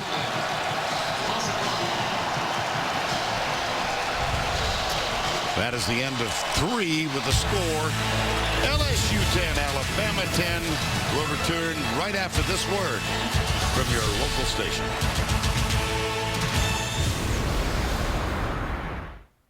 Looking at folks who are having a terrific experience. We began the 4th tied at 10. These two old rivals. But this rivalry intensified when Nick Saban came back to Alabama. Les Miles was at LSU, and now we're looking at Alabama facing a 3rd and 12.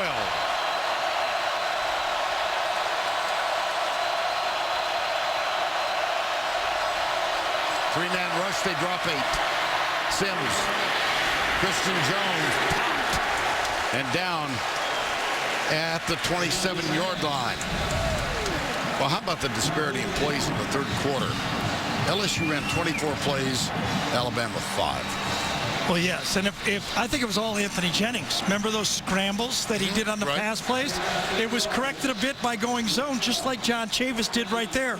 On that one, we knew this was coming to the 4th quarter. We did. And I really still believe that it's going to be who can run the ball the best in the fourth quarter. That's been the MO. Now, anything could change, but let's see if a team can get the running game going, because neither team has quarterbacks the coaches want to rely on. Good punt. White has to let it bounce. And you got to catch that ball. Yes. Now just think about the turnaround. Alabama almost started their last drive on the half-yard line. They got it on the 20. In one series, it comes all the way back to the 7 the other way. That's a poor play. Ball should have been caught on the 20. Ends up on the 7 or 8-yard line. So that's like a loss of 13 yards. The result of the 66-yard punt, Tre'Davious White shakes his head at himself. Yeah, that ball was in the air a long time not to catch it. Good burnt.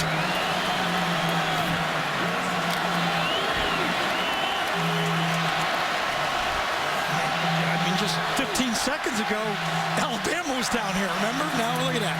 One change in punt, and all of a sudden the field position gets turned around.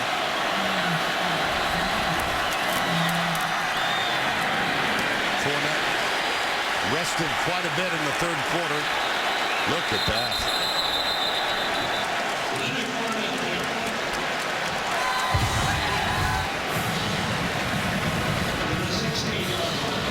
Running left, great power. Really hate this new rule that they allow the offensive players to push. I think it's dangerous.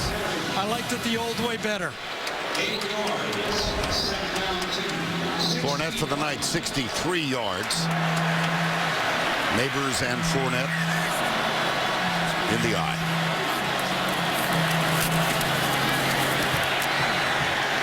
Boom. And let's go back to Adam Zucker in our New York studios. Well, Vern, we have a Leon Lett moment. Utah's Kalen Clay en route to a 79-yard touchdown, but he dropped the ball shy of the goal line. Oregon's Eric Dargan picks it up, but he fumbles. Oregon's Bill Walker picks it up, and he has an escort for a 99-yard touchdown. Instead of being down 14-0, the Ducks tie it up at 7, and they are out of breath. So am I. Back to you. That's worth an oofta, Adam. Wow. Definitely. First down 10. I love the Leon Lett moment. Fournette. Trey to Priest. Remember, I called for Melvin Jones to come in this football game. Watch 49 on the collision inside. Ragland and Jones. Real men football out there. As I like to say, not for the faint of heart. I mean, one guy goes 245 pounds. Fournette goes 230 pounds. Fullback, tailback. Second and 6. 10-10. Fournette.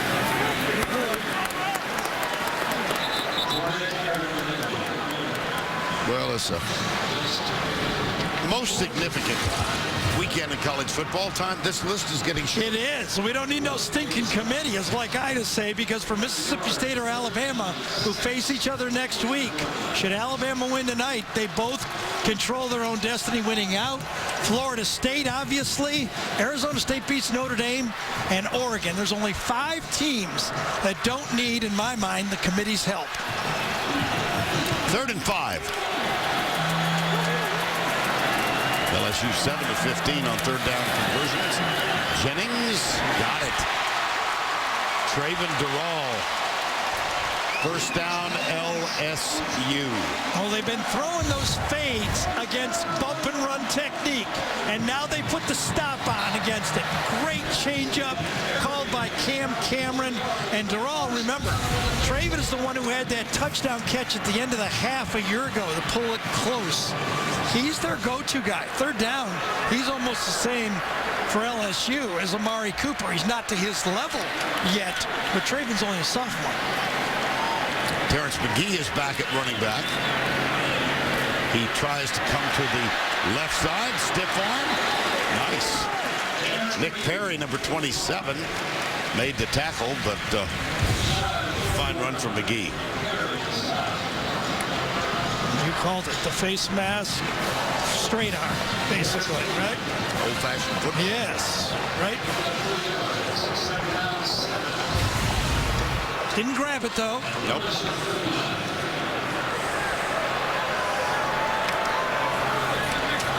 .10:35 to go.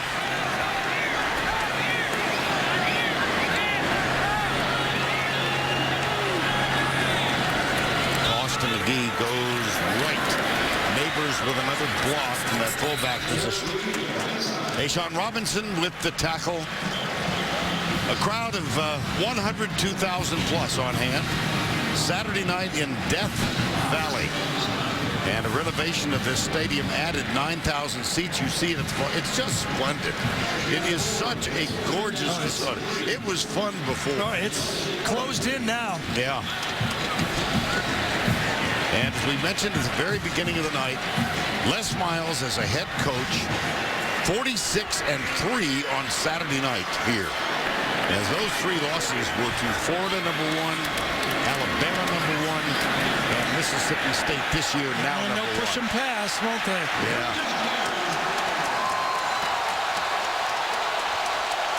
And effectively, those plays continue to mount up for LSU.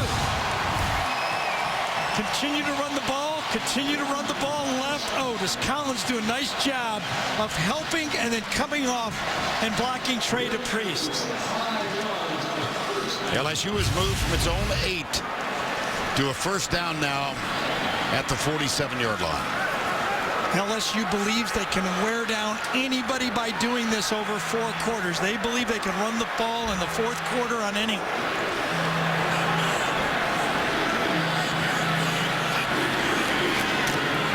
Left side. Darrell Williams. Ragland with the tackle. Continues to have to eat up tackles by Ragland, doesn't he? Running left. Corner blitz that time, but picked up well. But Reggie Ragland makes the tackle. Williams getting a lot of time tonight. And look at the selection. 48 runs, 19 passes. Not that that is unexpected. Well, in the last 2 games, they ran 51 times against Kentucky and 55 times against Ole Miss. 322 and 271 yards. And they're north of 170 tonight. Williams. And, you know, as you get close to 200 yards, there's an interesting stat for LSU and Alabama. LSU is 1-2 this season when they rushed less than 195 yards. They beat Wisconsin. So they lose if they don't run the ball for 195 yards. Alabama's only given up 195 yards once in the last 37 games. The Auburn game last year. It's 3rd and 6 here. Nearing the midway point of the final quarter. Blitz. Jennings has to protect the football as he goes down. Xavier Dixon and DJ Petway. The pocket just collapsed also because of great coverage in the secondary. Tried to get the ball to the left side, but Cyrus Jones just shut off the slant pass, and there was nowhere for Jennings to go with the football. And so that brings up a 4th and 10. Christian Jones is back to return the punt of Jamie Keene.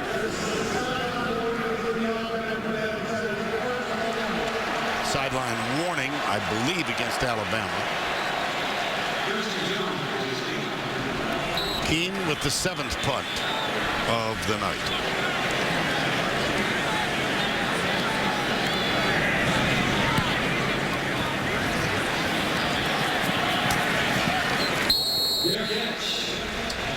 Jones with the fair catch.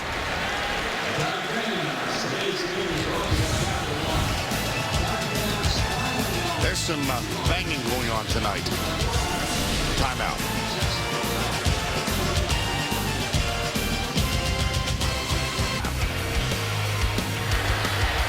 First score of the night, Jennings into the corner. Malachi Dupree initially called out of bounds, reviewed and ruled a touchdown. Amari Cooper, big first half tonight. A little more quiet in the second. Here's the Alabama touchdown. That tied it up at 7. Adam Griffith, a 39-yard field goal. He had missed one earlier, but this broke the tie. That took us to halftime. And the only scoring in the second half, this 35-yard field goal by Kobe Delahousse. Amari Cooper has now collected 2,947 yards. That is a school record in his junior year. Well, this is such a huge drive, I believe, for Alabama. Plays so far in this half. 35 for LSU, just 6 for Alabama. They've only tried 2 passes. Doesn't look like they can run the ball. Even the play selection for Alabama is odd.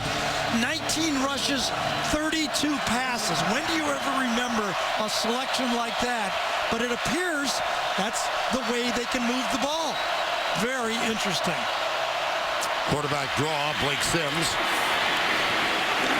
Out to the 13-yard line. Jalen Collins, number 32, makes the tackle. 6:40 to go. See what Lane Kiffin will dial up on this play. Cooper, top of the screen. Yeldon gets the handoff. There's those cuts again. Boy, oh boy. Hit from behind and dropped by Jamorie Rasco, number 59. Gain of 11. Just economy of motion. Never seems out of balance. Keeps his feet underneath him. And, you know, basically since that turnover he had against LSU 2 years ago, he's been a thorn in the side of LSU. But not as big tonight. That for Alabama is the first down of this half. First down 10. Behind Amari Cooper. Now let's go back to New York once again. Here's Adam Zucker. All right, Vern, number 4, Oregon going for it on 4th and goal. Marcus Mariota under pressure. Zips it across his body to Dwayne Stanford, and it's 14-7 Ducks. Meanwhile, the Buckeyes are now up 18 in the 4th quarter in East Lansing. Back to you.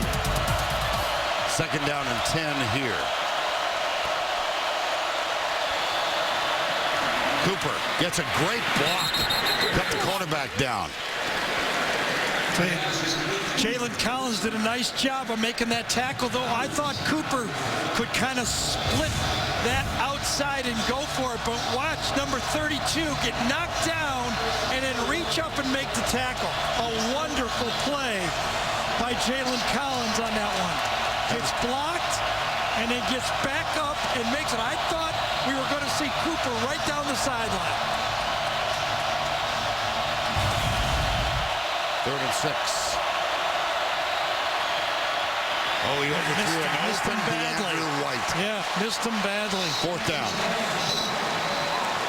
Either the receiver broke it off at a funny angle or Blake just threw it very poorly. But again, the communication between the quarterback and the receiver was not there. You're going to get the break off there, but the all ball is to the outside.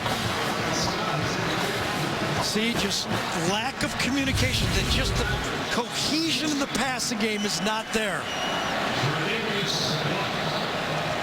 J.K. Scott to punt on 4th and 6.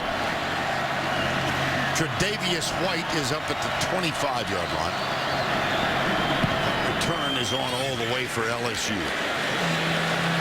And he makes the catch, bobbles it momentarily, breaks off a tackle, and is finally dropped at the 33-yard line. Cole Mazza, the long snapper, that's his 3rd tackle tonight. You know, it's such a joy to watch these games because there's so many players out there that can make plays.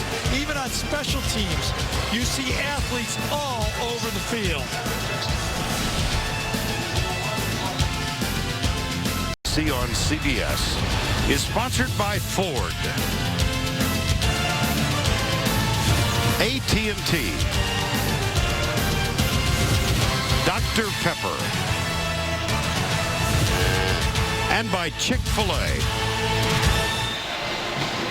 Back at Tiger Stadium, and don't forget later in the game, the play of the game, presented by Napa Auto Parts. And now Red Lobster presents today's Scholar Athletes. Tre'Davious White, GPA of 3.0, and a member of the 2013 SEC Academic First Year Honor Roll. Red Lobster's commitment to the investment of our future is shown today by donating $1,000 to LSU's General Scholarship Fund. Well, they went 13 plays, 95 yards to beat Ole Miss here. Yep. Now they've got the ball with just over 5 to go, and Fournette is back on the field. It's going to be hard to take Fournette out of the game if you're running. He just seems to be able to fall forward and make more yardage when he runs it than the other guys right now. Both teams have all 3 timeouts. And remember, LSU's field goal kicker made a 50-yarder to beat Florida.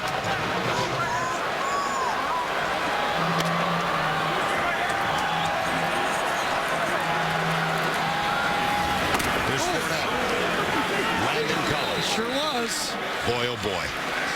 He hit it from about 10 yards deep, did Landon Collins. Landon Collins from the New Orleans area, as is Fournette.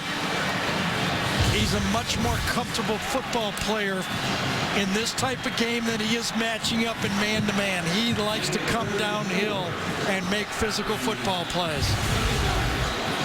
3rd and 4.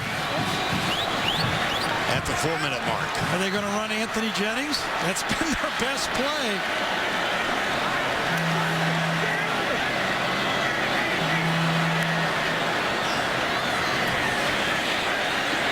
Dropped. That's a big drop.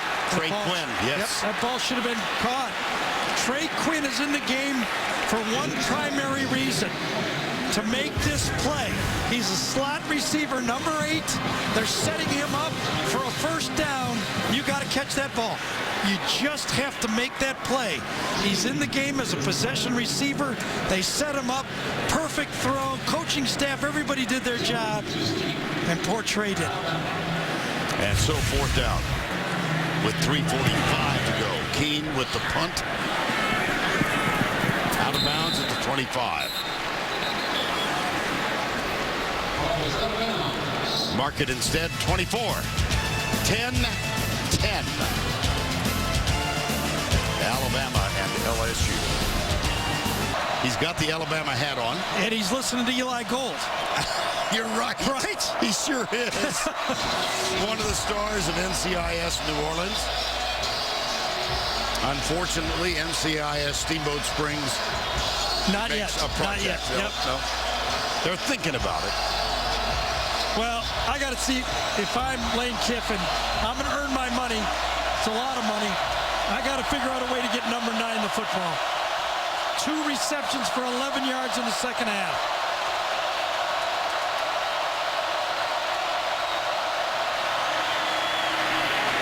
Derrick Henry, couple of yards. And LSU is begging Alabama to throw the ball. They've got 8 or 9 men in the box now. They just don't believe Blake Sims can beat them. In this half, Alabama 35 yards, 1 first down. 2nd down and 8, 3:15 to go. Cooper near side. Jalen Collins in press coverage. Blitz from the corner. This time it's Cooper who can't hang on.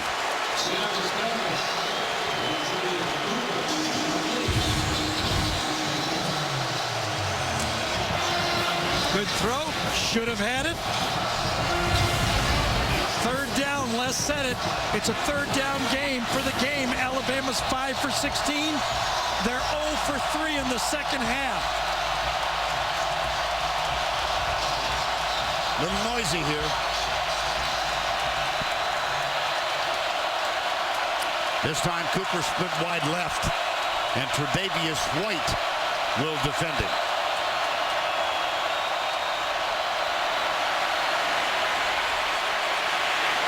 Goes deep.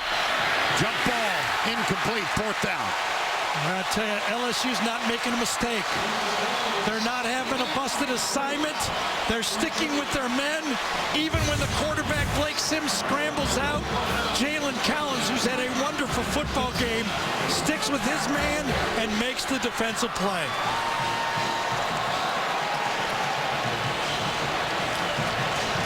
J.K. Scott on to punt. That is the 7th 3 and out tonight. And this one's short. Very ineffective punt, but it does come to a stop with no return. 39-yard punt. Scott's had an inconsistent night. 2 minutes, 40 seconds to go. We're in the 4th quarter in Death Valley. Has had some of his best moments in the 4th quarter. 2013 against Arkansas, 49-yard pass to Traven Durrell.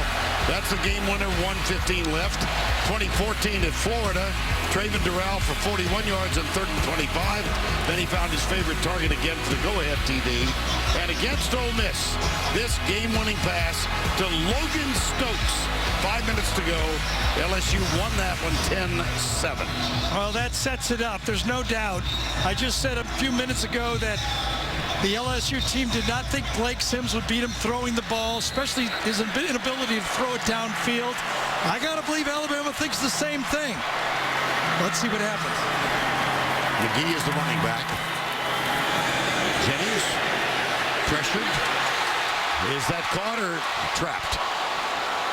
I think it was trapped. I'll tell you, he got hit. Jennings did when he let that ball go. I think it was DJ Petway that hit him just as he let that ball go. That's the reason it was short and didn't get there. I think it was 57. Yes, Petway.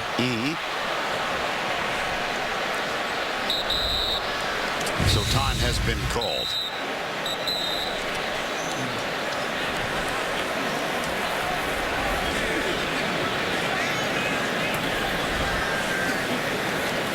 Incomplete pass. Brandon Harris warming up again.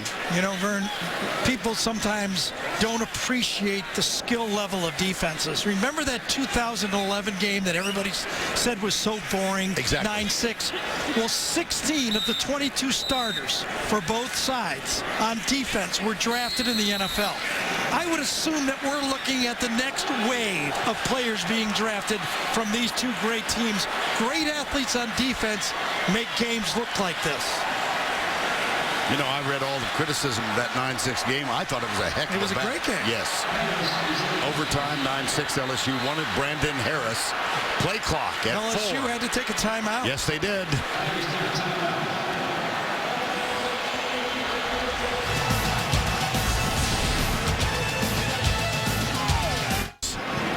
Anthony Jennings and Brad Craigthorpe. Here's the play clock as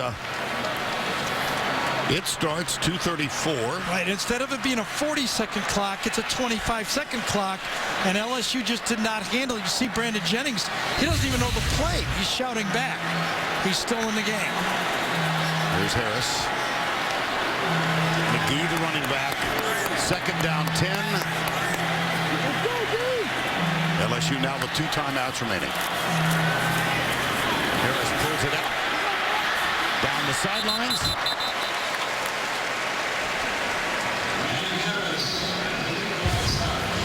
You could see this play call, because I think once LSU took a timeout, Jennings could have came in, but the decision was to leave in Harris because he's a superior, faster runner.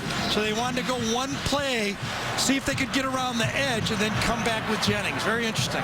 Now 3rd down and 3. 2:19, clock running. 3 wide left. That's McGee goes wide out. Incomplete. Oh! Again, it's dropped by Trey Quinn. Yeah, this one wasn't a very good throw, though, Vern. This was a tough catch, I think. So he was out to his outside and kind of fading away from him. Well, you know, Vern, the more I watch it, the more I agree with you. I mean, yeah. I mean, he should have had that ball. Instead, it'll be a punt. Jamie Queen. Christian Jones. Gets away from it. Watch this.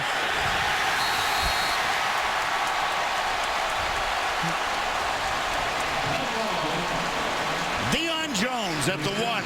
Every year, there's always been a special teams play, whether it's a fake or return or a great punt or missed field goals, that determines it. Boy, his momentum, they stopped it right there. His momentum was going. I'm surprised he got that call.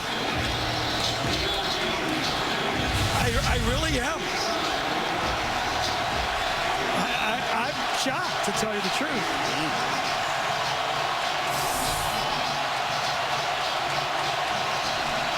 Under 2 to go.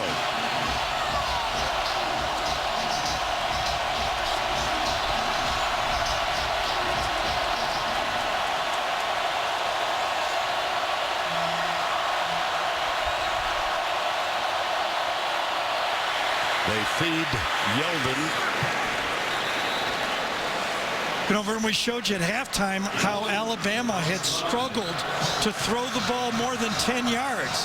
Well, that's still the story. I mean, look at that. Not one deep ball. Nothing beyond 10 yards. Most of them 5 yards or less. For just a moment, my mind went back to last year's Iron Bowl. A.J. McCarron to Amari Cooper for 99 yards in the fourth quarter. Yeldon. Fumble! Ball out! LSU's got it!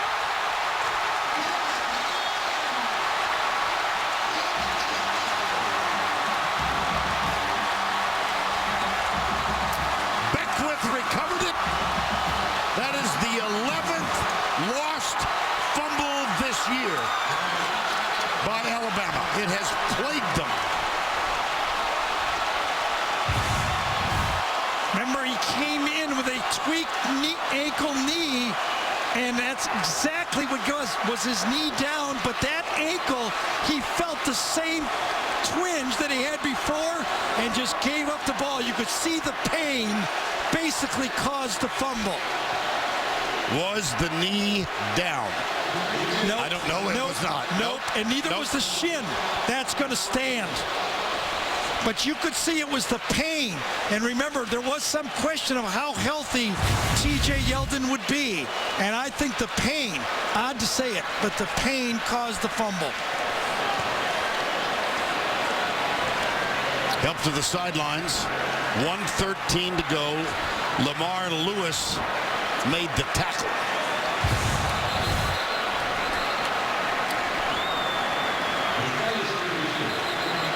They are reviewing.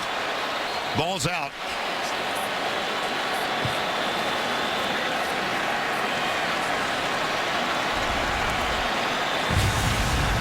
Beckwith recovered it.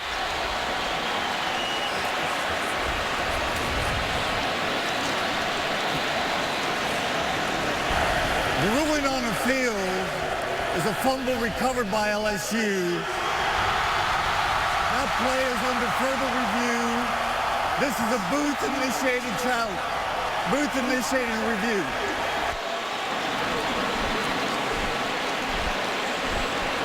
Vern, you called Lamar Lewis on the tackle, but also watch him stone O.J. Howard on the play. So first he stones the tight end, and then he makes the tackle. We've led this game with it being physical, real man football, and that time Lamar Lewis took it to O.J. Howard. Yeldon helped to the bench.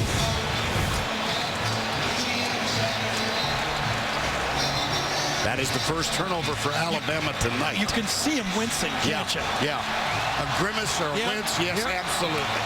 Remember, Alabama has all 3 timeouts. Now, can they hold LSU LSU to a field goal, and they would get the ball back with about 50 seconds to go if you play the clock a little bit. After review, the ruling on the field is confirmed. Fumble, first down, LSU.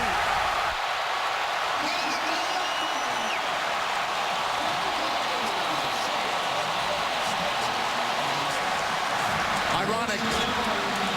2 years ago here, McCarron found Yeldon for a screen pass that gave Alabama the win. Well, tonight, Yeldon's fumble might give LSU the win. And remember, Alabama is 11th in the SEC in turnovers. They're -2 coming into this game. Nothing on that play. Terrence McGee still battling. Flag.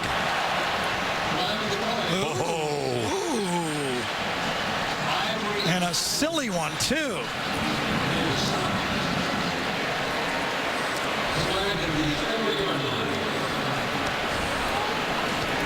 This better be a real one, because the officials do not want to decide this game. If it's the second guy pushing, I'd be a little upset. Come on. This is the time the officials sometimes shouldn't have rabbit ears or rabbit eyes.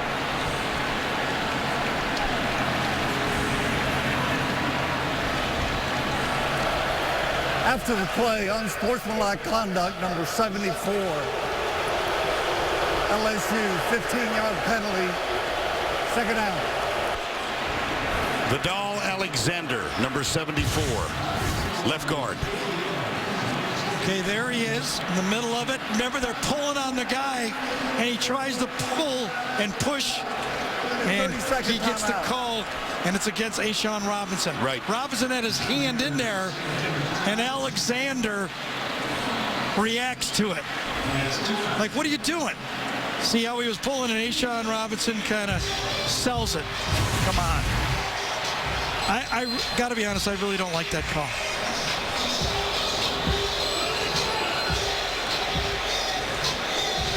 Time called, 1:07 to go in this one. Well, the last 6 years, fourth quarters. 2007, Chad Jones stripped John Parker Wilson, set up the game-winning score. 2008, Rashad Johnson, third pass interception of the game. 2009, Patrick Peterson appeared to intercept. 2010, Drake Nevis sacked and stripped Greg McElroy. 2011, Eric Reed with a great play. In 2012, A.J. McCarron dumped it off to Yeldon. We just mentioned that. Brett did the rest for a 28-yard game-winning touchdown. Last year in the second half, C.J. Mosley with this key tip pass to break it up with 9 minutes remaining in the fourth quarter. And a moment ago, T.J. Yeldon, there's the grimace. You could see, I swear, the pain caused the fumble. Yep. Great play by Louis Lamar. Notwithstanding. That's a big penalty. That makes it now from here. If they don't gain another yard, it'll be a 38-yard field goal. It was basically an extra point before. Delahousie in the Ole Miss game missed from 28. LSU did win that, and the penalty was on Vidal Alexander, second and goal.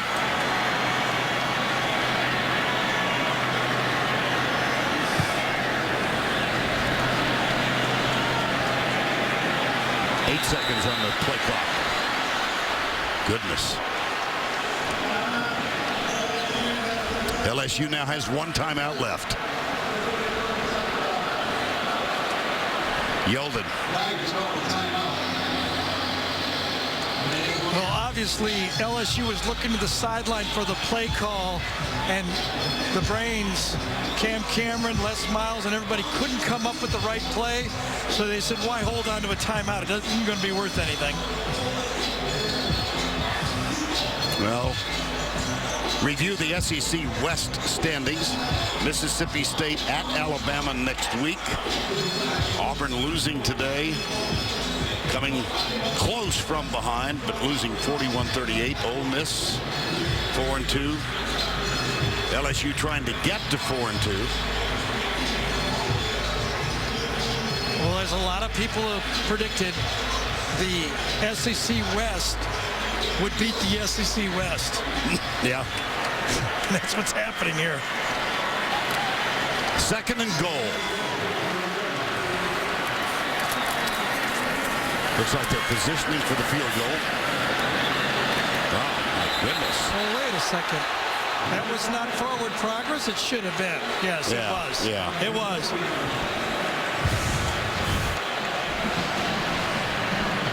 Fournette.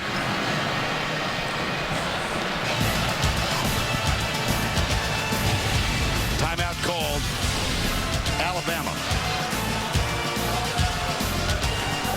Baton Rouge on a Saturday night. It's a splendid scene every time the Tigers are playing at home. And tonight, 10-10 game, old-fashioned football. This one has lived up to its billing. We have 59 seconds to go. Both teams with 1 timeout remaining. Well, Vern, Les is a gambler. Would he dare gamble? I think they got to run it and force the last timeout. They're going to center it. Yeah. So Delahousie, Reed Ferguson grabs his helmet. And just remember, this was basically an extra point until the penalty. Alabama calls timeout. That's their last. LSU at Florida, 3 seconds left. Colby Delahousie, this 50-yard field goal. And the Tigers won it 30-27.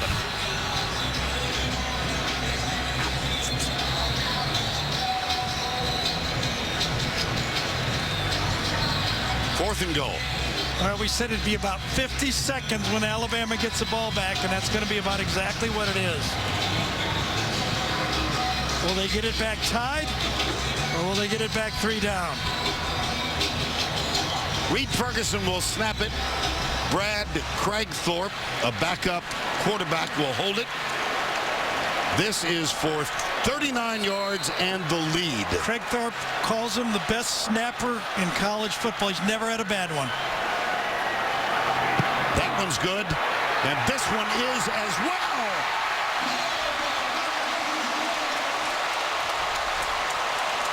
LSU grabs the lead.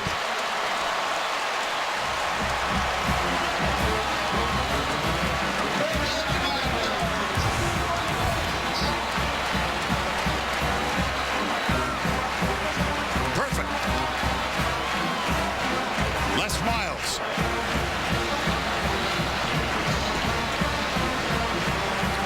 Colby Delahousie. Nick Saban.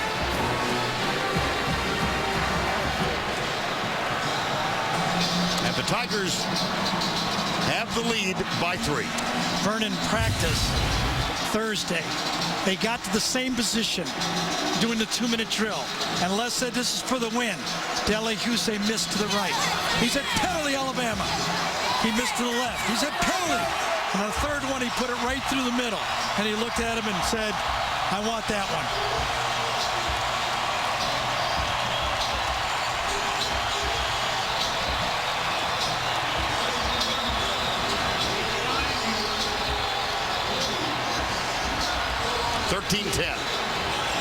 in Death Valley.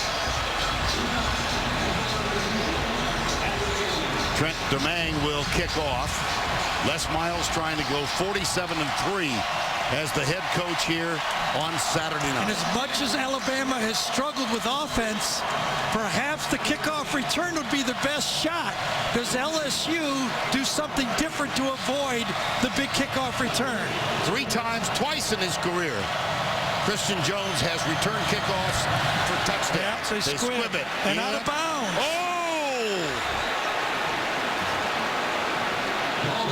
Just those stats that you quoted, Les had in his head. And the guy just made a mistake. They wanted it low, but it's a 50-yard wide field. You can't kick it out of bounds.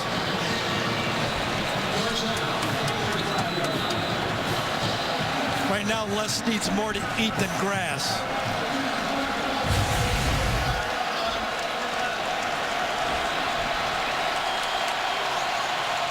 My goodness. They need 32 yards for a 50-yard field goal. And their field goal kicker has been shaky here in the midseason. 2 of his last 7. There's Cooper right there. Yep. Only 2 catches in the second half. Blitz. Sims got it. O.J. Howard gets out of bounds. That one took 5 seconds off the clock. An out-of-bounds kickoff. Cooper, bottom of the screen. Jalen Collins backs off.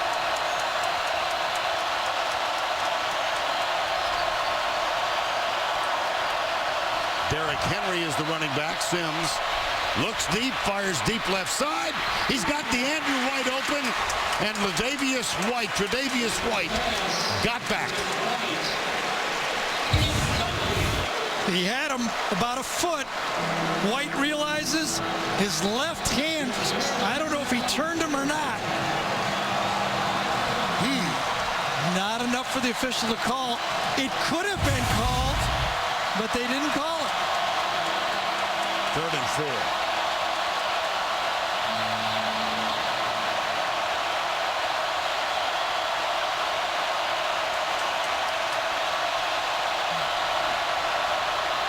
From the corner, Sims forced outside.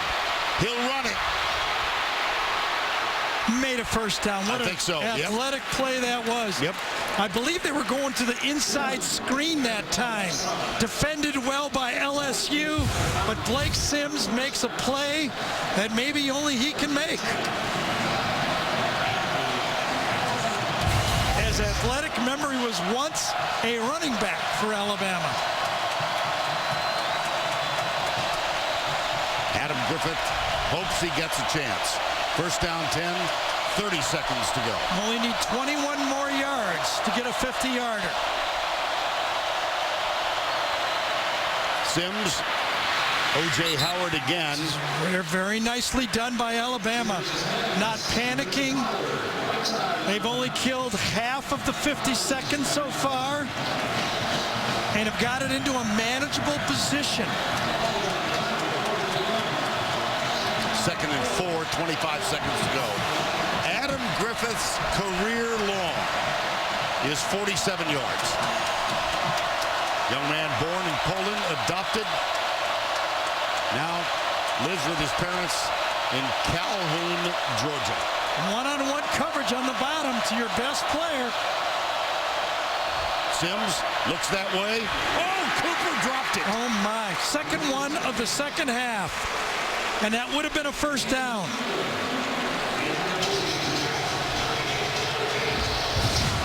You could see it, man-to-man coverage. They were coming to him. Oh, coughed it right up.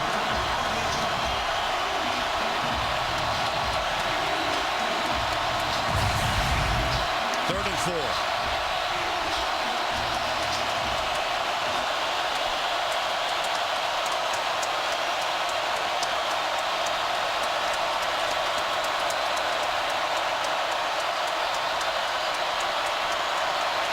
Sims dances right, fires it. Jones thinks he's got it. And they gave it to him, completed catch.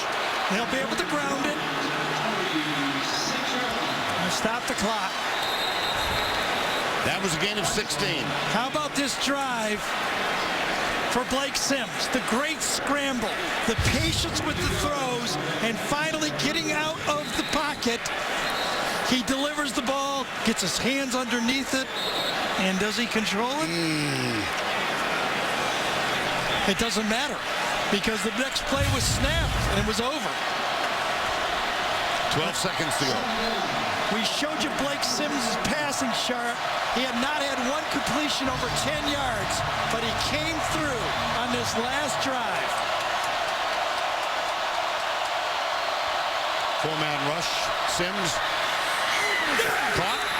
Yes. DeAndre White. How How about this drive? They've got 7 seconds. Do you throw one in the end zone or do you go field goal right now? Alabama's going to go field goal right now. Adam Griffith on the opening drive or earlier in the game hit the upright. He's hit 2 of his last 7. He's 1 for 2 tonight. This is for the tie. 27 yards out.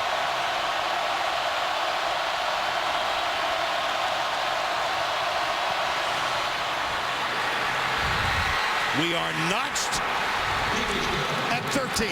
What a drive. All the pressure. I think back when A.J. McCarron led that last drive down there. This time, Blake Sims, without the experience of McCarron, just stayed with it, patiently moved the ball down there and got the one big play to the outside. First, the pass over the middle, and then the one to the outside, and an easy cook. What a football game. And I go back to the kick out of bounds. Exactly. Teed it up at the 35-yard line for Alabama. Domingue kicked it out of bounds. 3 seconds to go.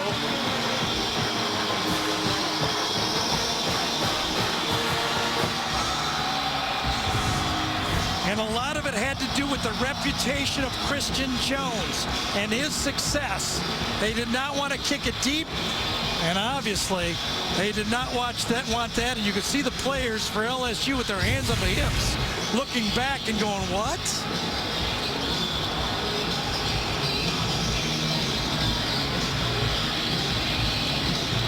Griffith will kick off. Fournette is deep, number 7. I'd be shocked if he gets it.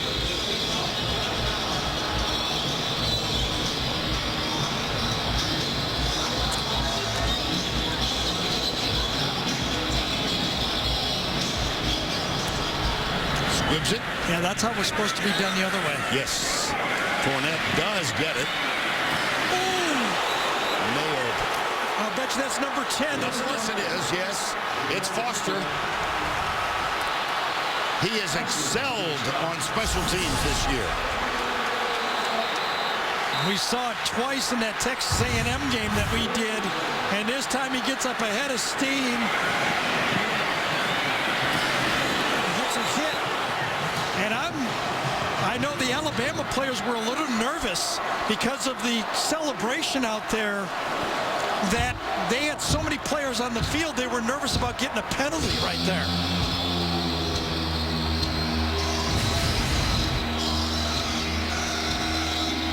We are headed to overtime.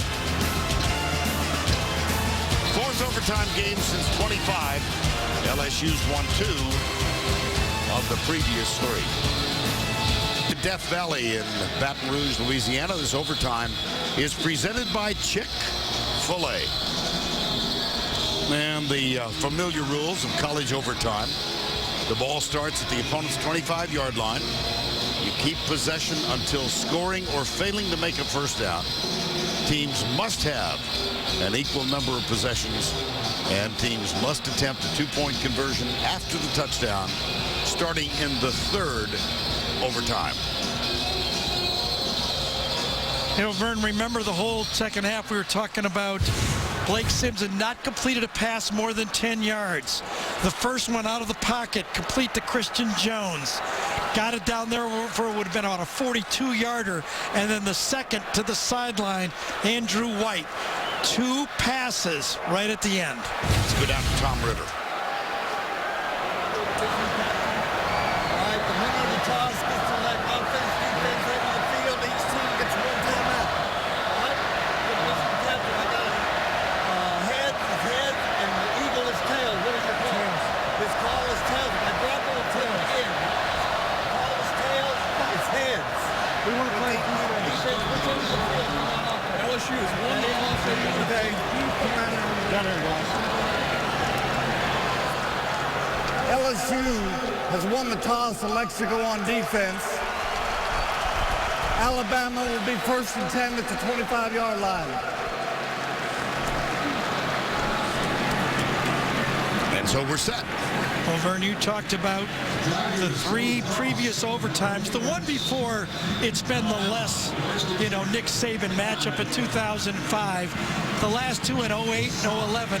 The odd point about it, the 3, all won by the road team. You know what that means? Nothing.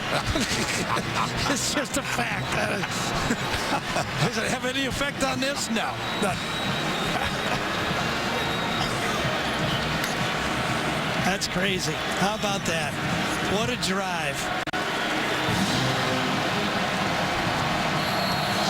I love to watch guys make clutch plays. And Blake Sims made a couple of. Remember the scramble to the left for the first down, and then the last 2 pass completions. Derrick Henry is the running back. Well, look at this odd formation. Players all over the field. Cooper's in the slot. They go to the tight end. It's down to the 1.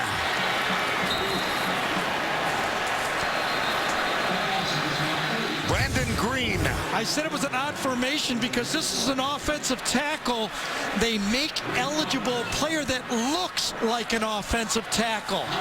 LSU is confused.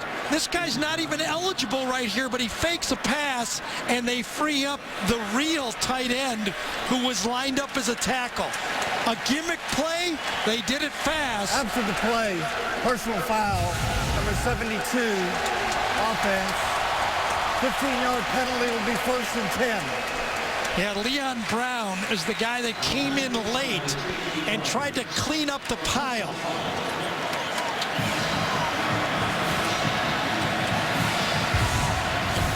He's right here. And he cleans up inside, I believe, on Quan Alexander. And so it's 1st down 10.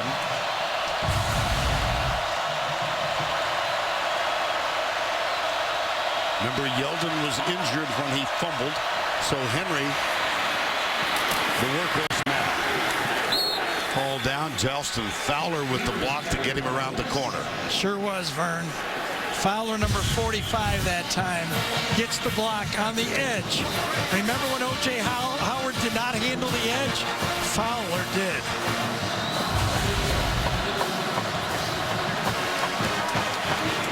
Second down 2. Henry, short. Kendall Beckwith, middle linebacker.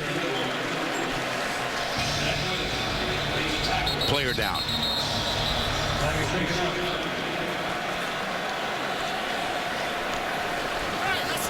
I think it's Devon Gottschall, number 57. Outstanding tackle. It is Gottschall.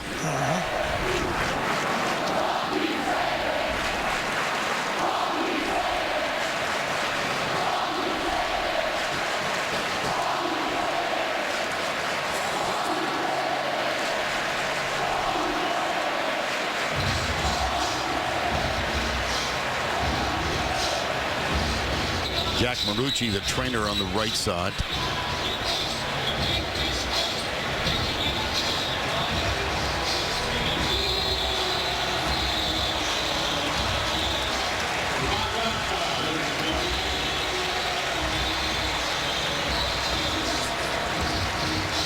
Devon Gottschall was recruited in his junior year out of high school and committed.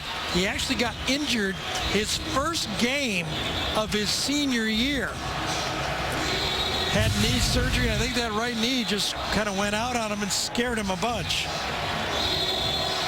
3rd and 1. First possession of overtime. I just think about, remember when Alabama had the 4th and 1 or 3rd and 1 against Ole Miss, and they ran the naked keep by Blake Sims for the touchdown? Wonder if they might try that play.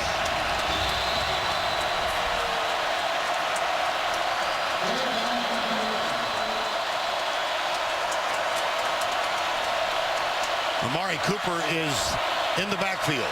They give it to Fowler. Dives up and over the top, and it's going to be 1st and goal.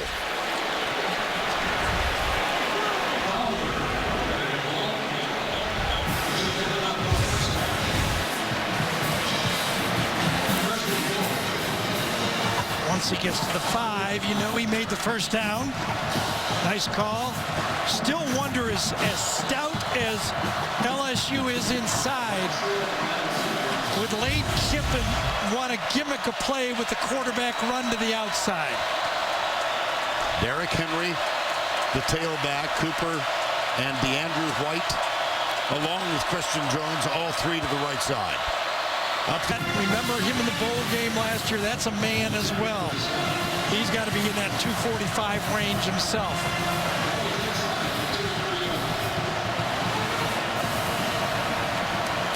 Second and goal.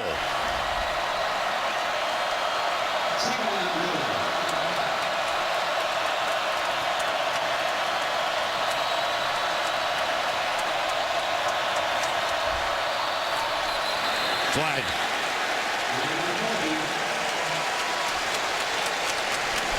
Prior to the snap, false start. Number 72, offense, 5-yard penalty, remains second down. Another gimmick formation. They put their tackle, Dominic Jackson, out to the outside. I think it was right here. I'm sorry, I was in the wrong direction there. At flinch just before it was. But that was another odd formation. They put their offensive tackle split out as a wide receiver that time. Well, as we just mentioned, T.J. Yeldon out of the game with an injury. That was on a fumble that led to an LSU field goal. So Derrick Henry is the running back. Cooper wide to the left. Sims this side. DeAndrew White touchdown.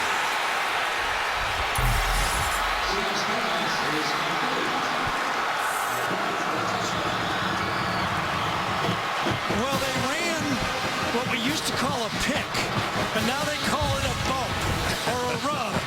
Watch Christian Jones come down, and then DeAndrew White goes to the outside to throw the fade. Create traffic, do it by looking at the quarterback, force the defender to go to the outside. Perfectly executed by Alabama. And for the extra point, Adam Griffith. So LSU will get the ball back, and they must get a touchdown and the extra point. That looked like a pretty good pick play. It was, but he didn't touch him. He did it exactly the way you're supposed to do it. Good point. Create traffic, but don't block him.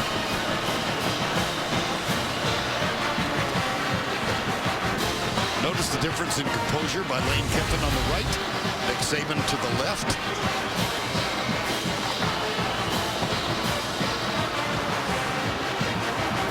Leon Brown did not have a good series. 2 penalties. But Alabama overcame that.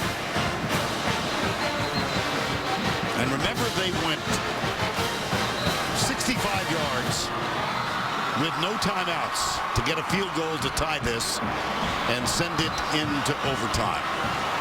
The reason Lane was so happy, besides scoring a touchdown, is in that play you could see Blake Sims continue to look back to the left to the bench, and Lane Kiffin switched the play and called the rub to the outside, and it was executed perfectly. Alabama by 7. Fournette is the running back.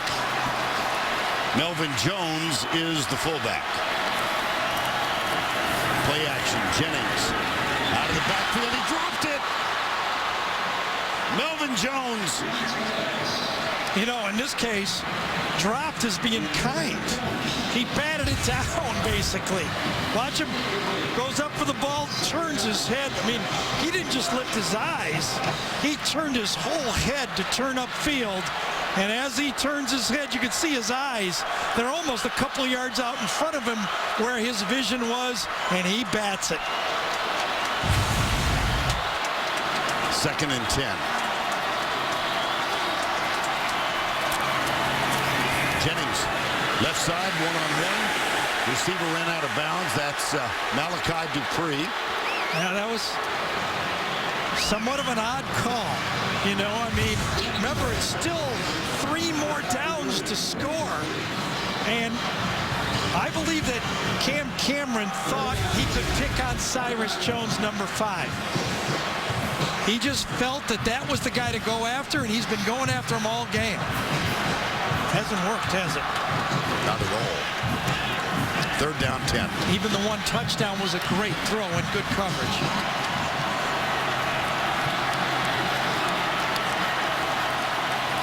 Four-man Alabama rush. Tipped away. Nick Perry. Intended for Trayvon Durrell. 4th down. Look what happened. The first down drop defined the whole series of calls. And as Perry goes over and gets the ball, good defense. 4th and 10, LSU.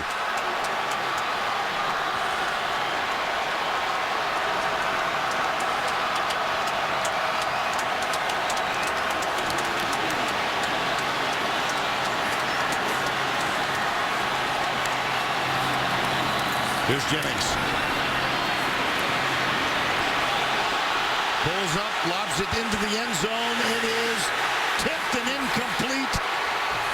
And Alabama in overtime with a wonderfully conceived drive for the tying field goal to set up the OT prevails. I thought Jennings could have ran for the first down.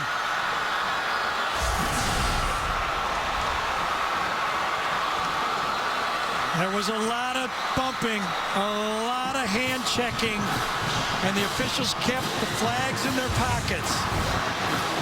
I really thought Jennings could have made the first down on this. When he gets outside, there is no one in front of him. He sees the throw, and no. Oh, you're right. Look at all that hand checking. But I tell you, it's from both guys. Dupree was shoving as well. And when they're both shoving it in play, the official's not going to bail you out.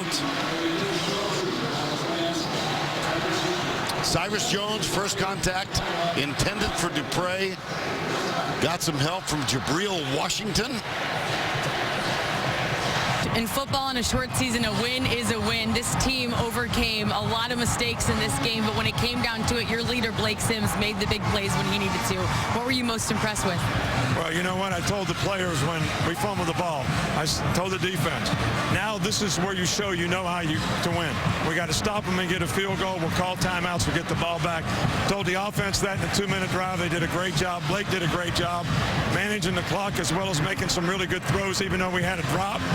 Got the field goal and made a great throw in overtime. So this is a great win for our team. It's a great win for our fans. You know, LSU deserves a tremendous amount of credit. They played a tremendous game and really controlled the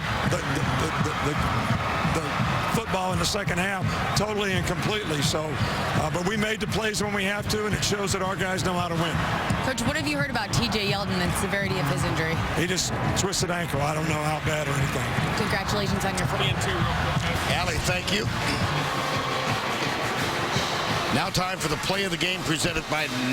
No, it's not. What do we got? Instead, one more look at the play. Let's see, Vern, if he had room to run. We got one look here. Could Jennings have made a first down running? I think he could have. A little hand checking at the end. Both guys are fighting for it. And I got to be honest, I think it's a good no call. Yeah, there was... Well, I don't want to be redundant, but I will be. It's now time for the play of the game presented by Napa Auto Parts. This is where Gary caught Lane Kiffin changing the play. DeAndrew White from Blake Sims. LSU couldn't counter. And let's listen to our old friend Eli Gold from... For a fade near side. Got it, Alabama. DeAndrew White touchdown. DeAndrew White touchdown on a 6-yard fade to the near side of the end zone. Touchdown, Alabama. Indeed. Kirby Smart. Lane Kiffin. Wow. Let's go down to Allie, who's with the Alabama Heroes in the ball game. I have DeAndrew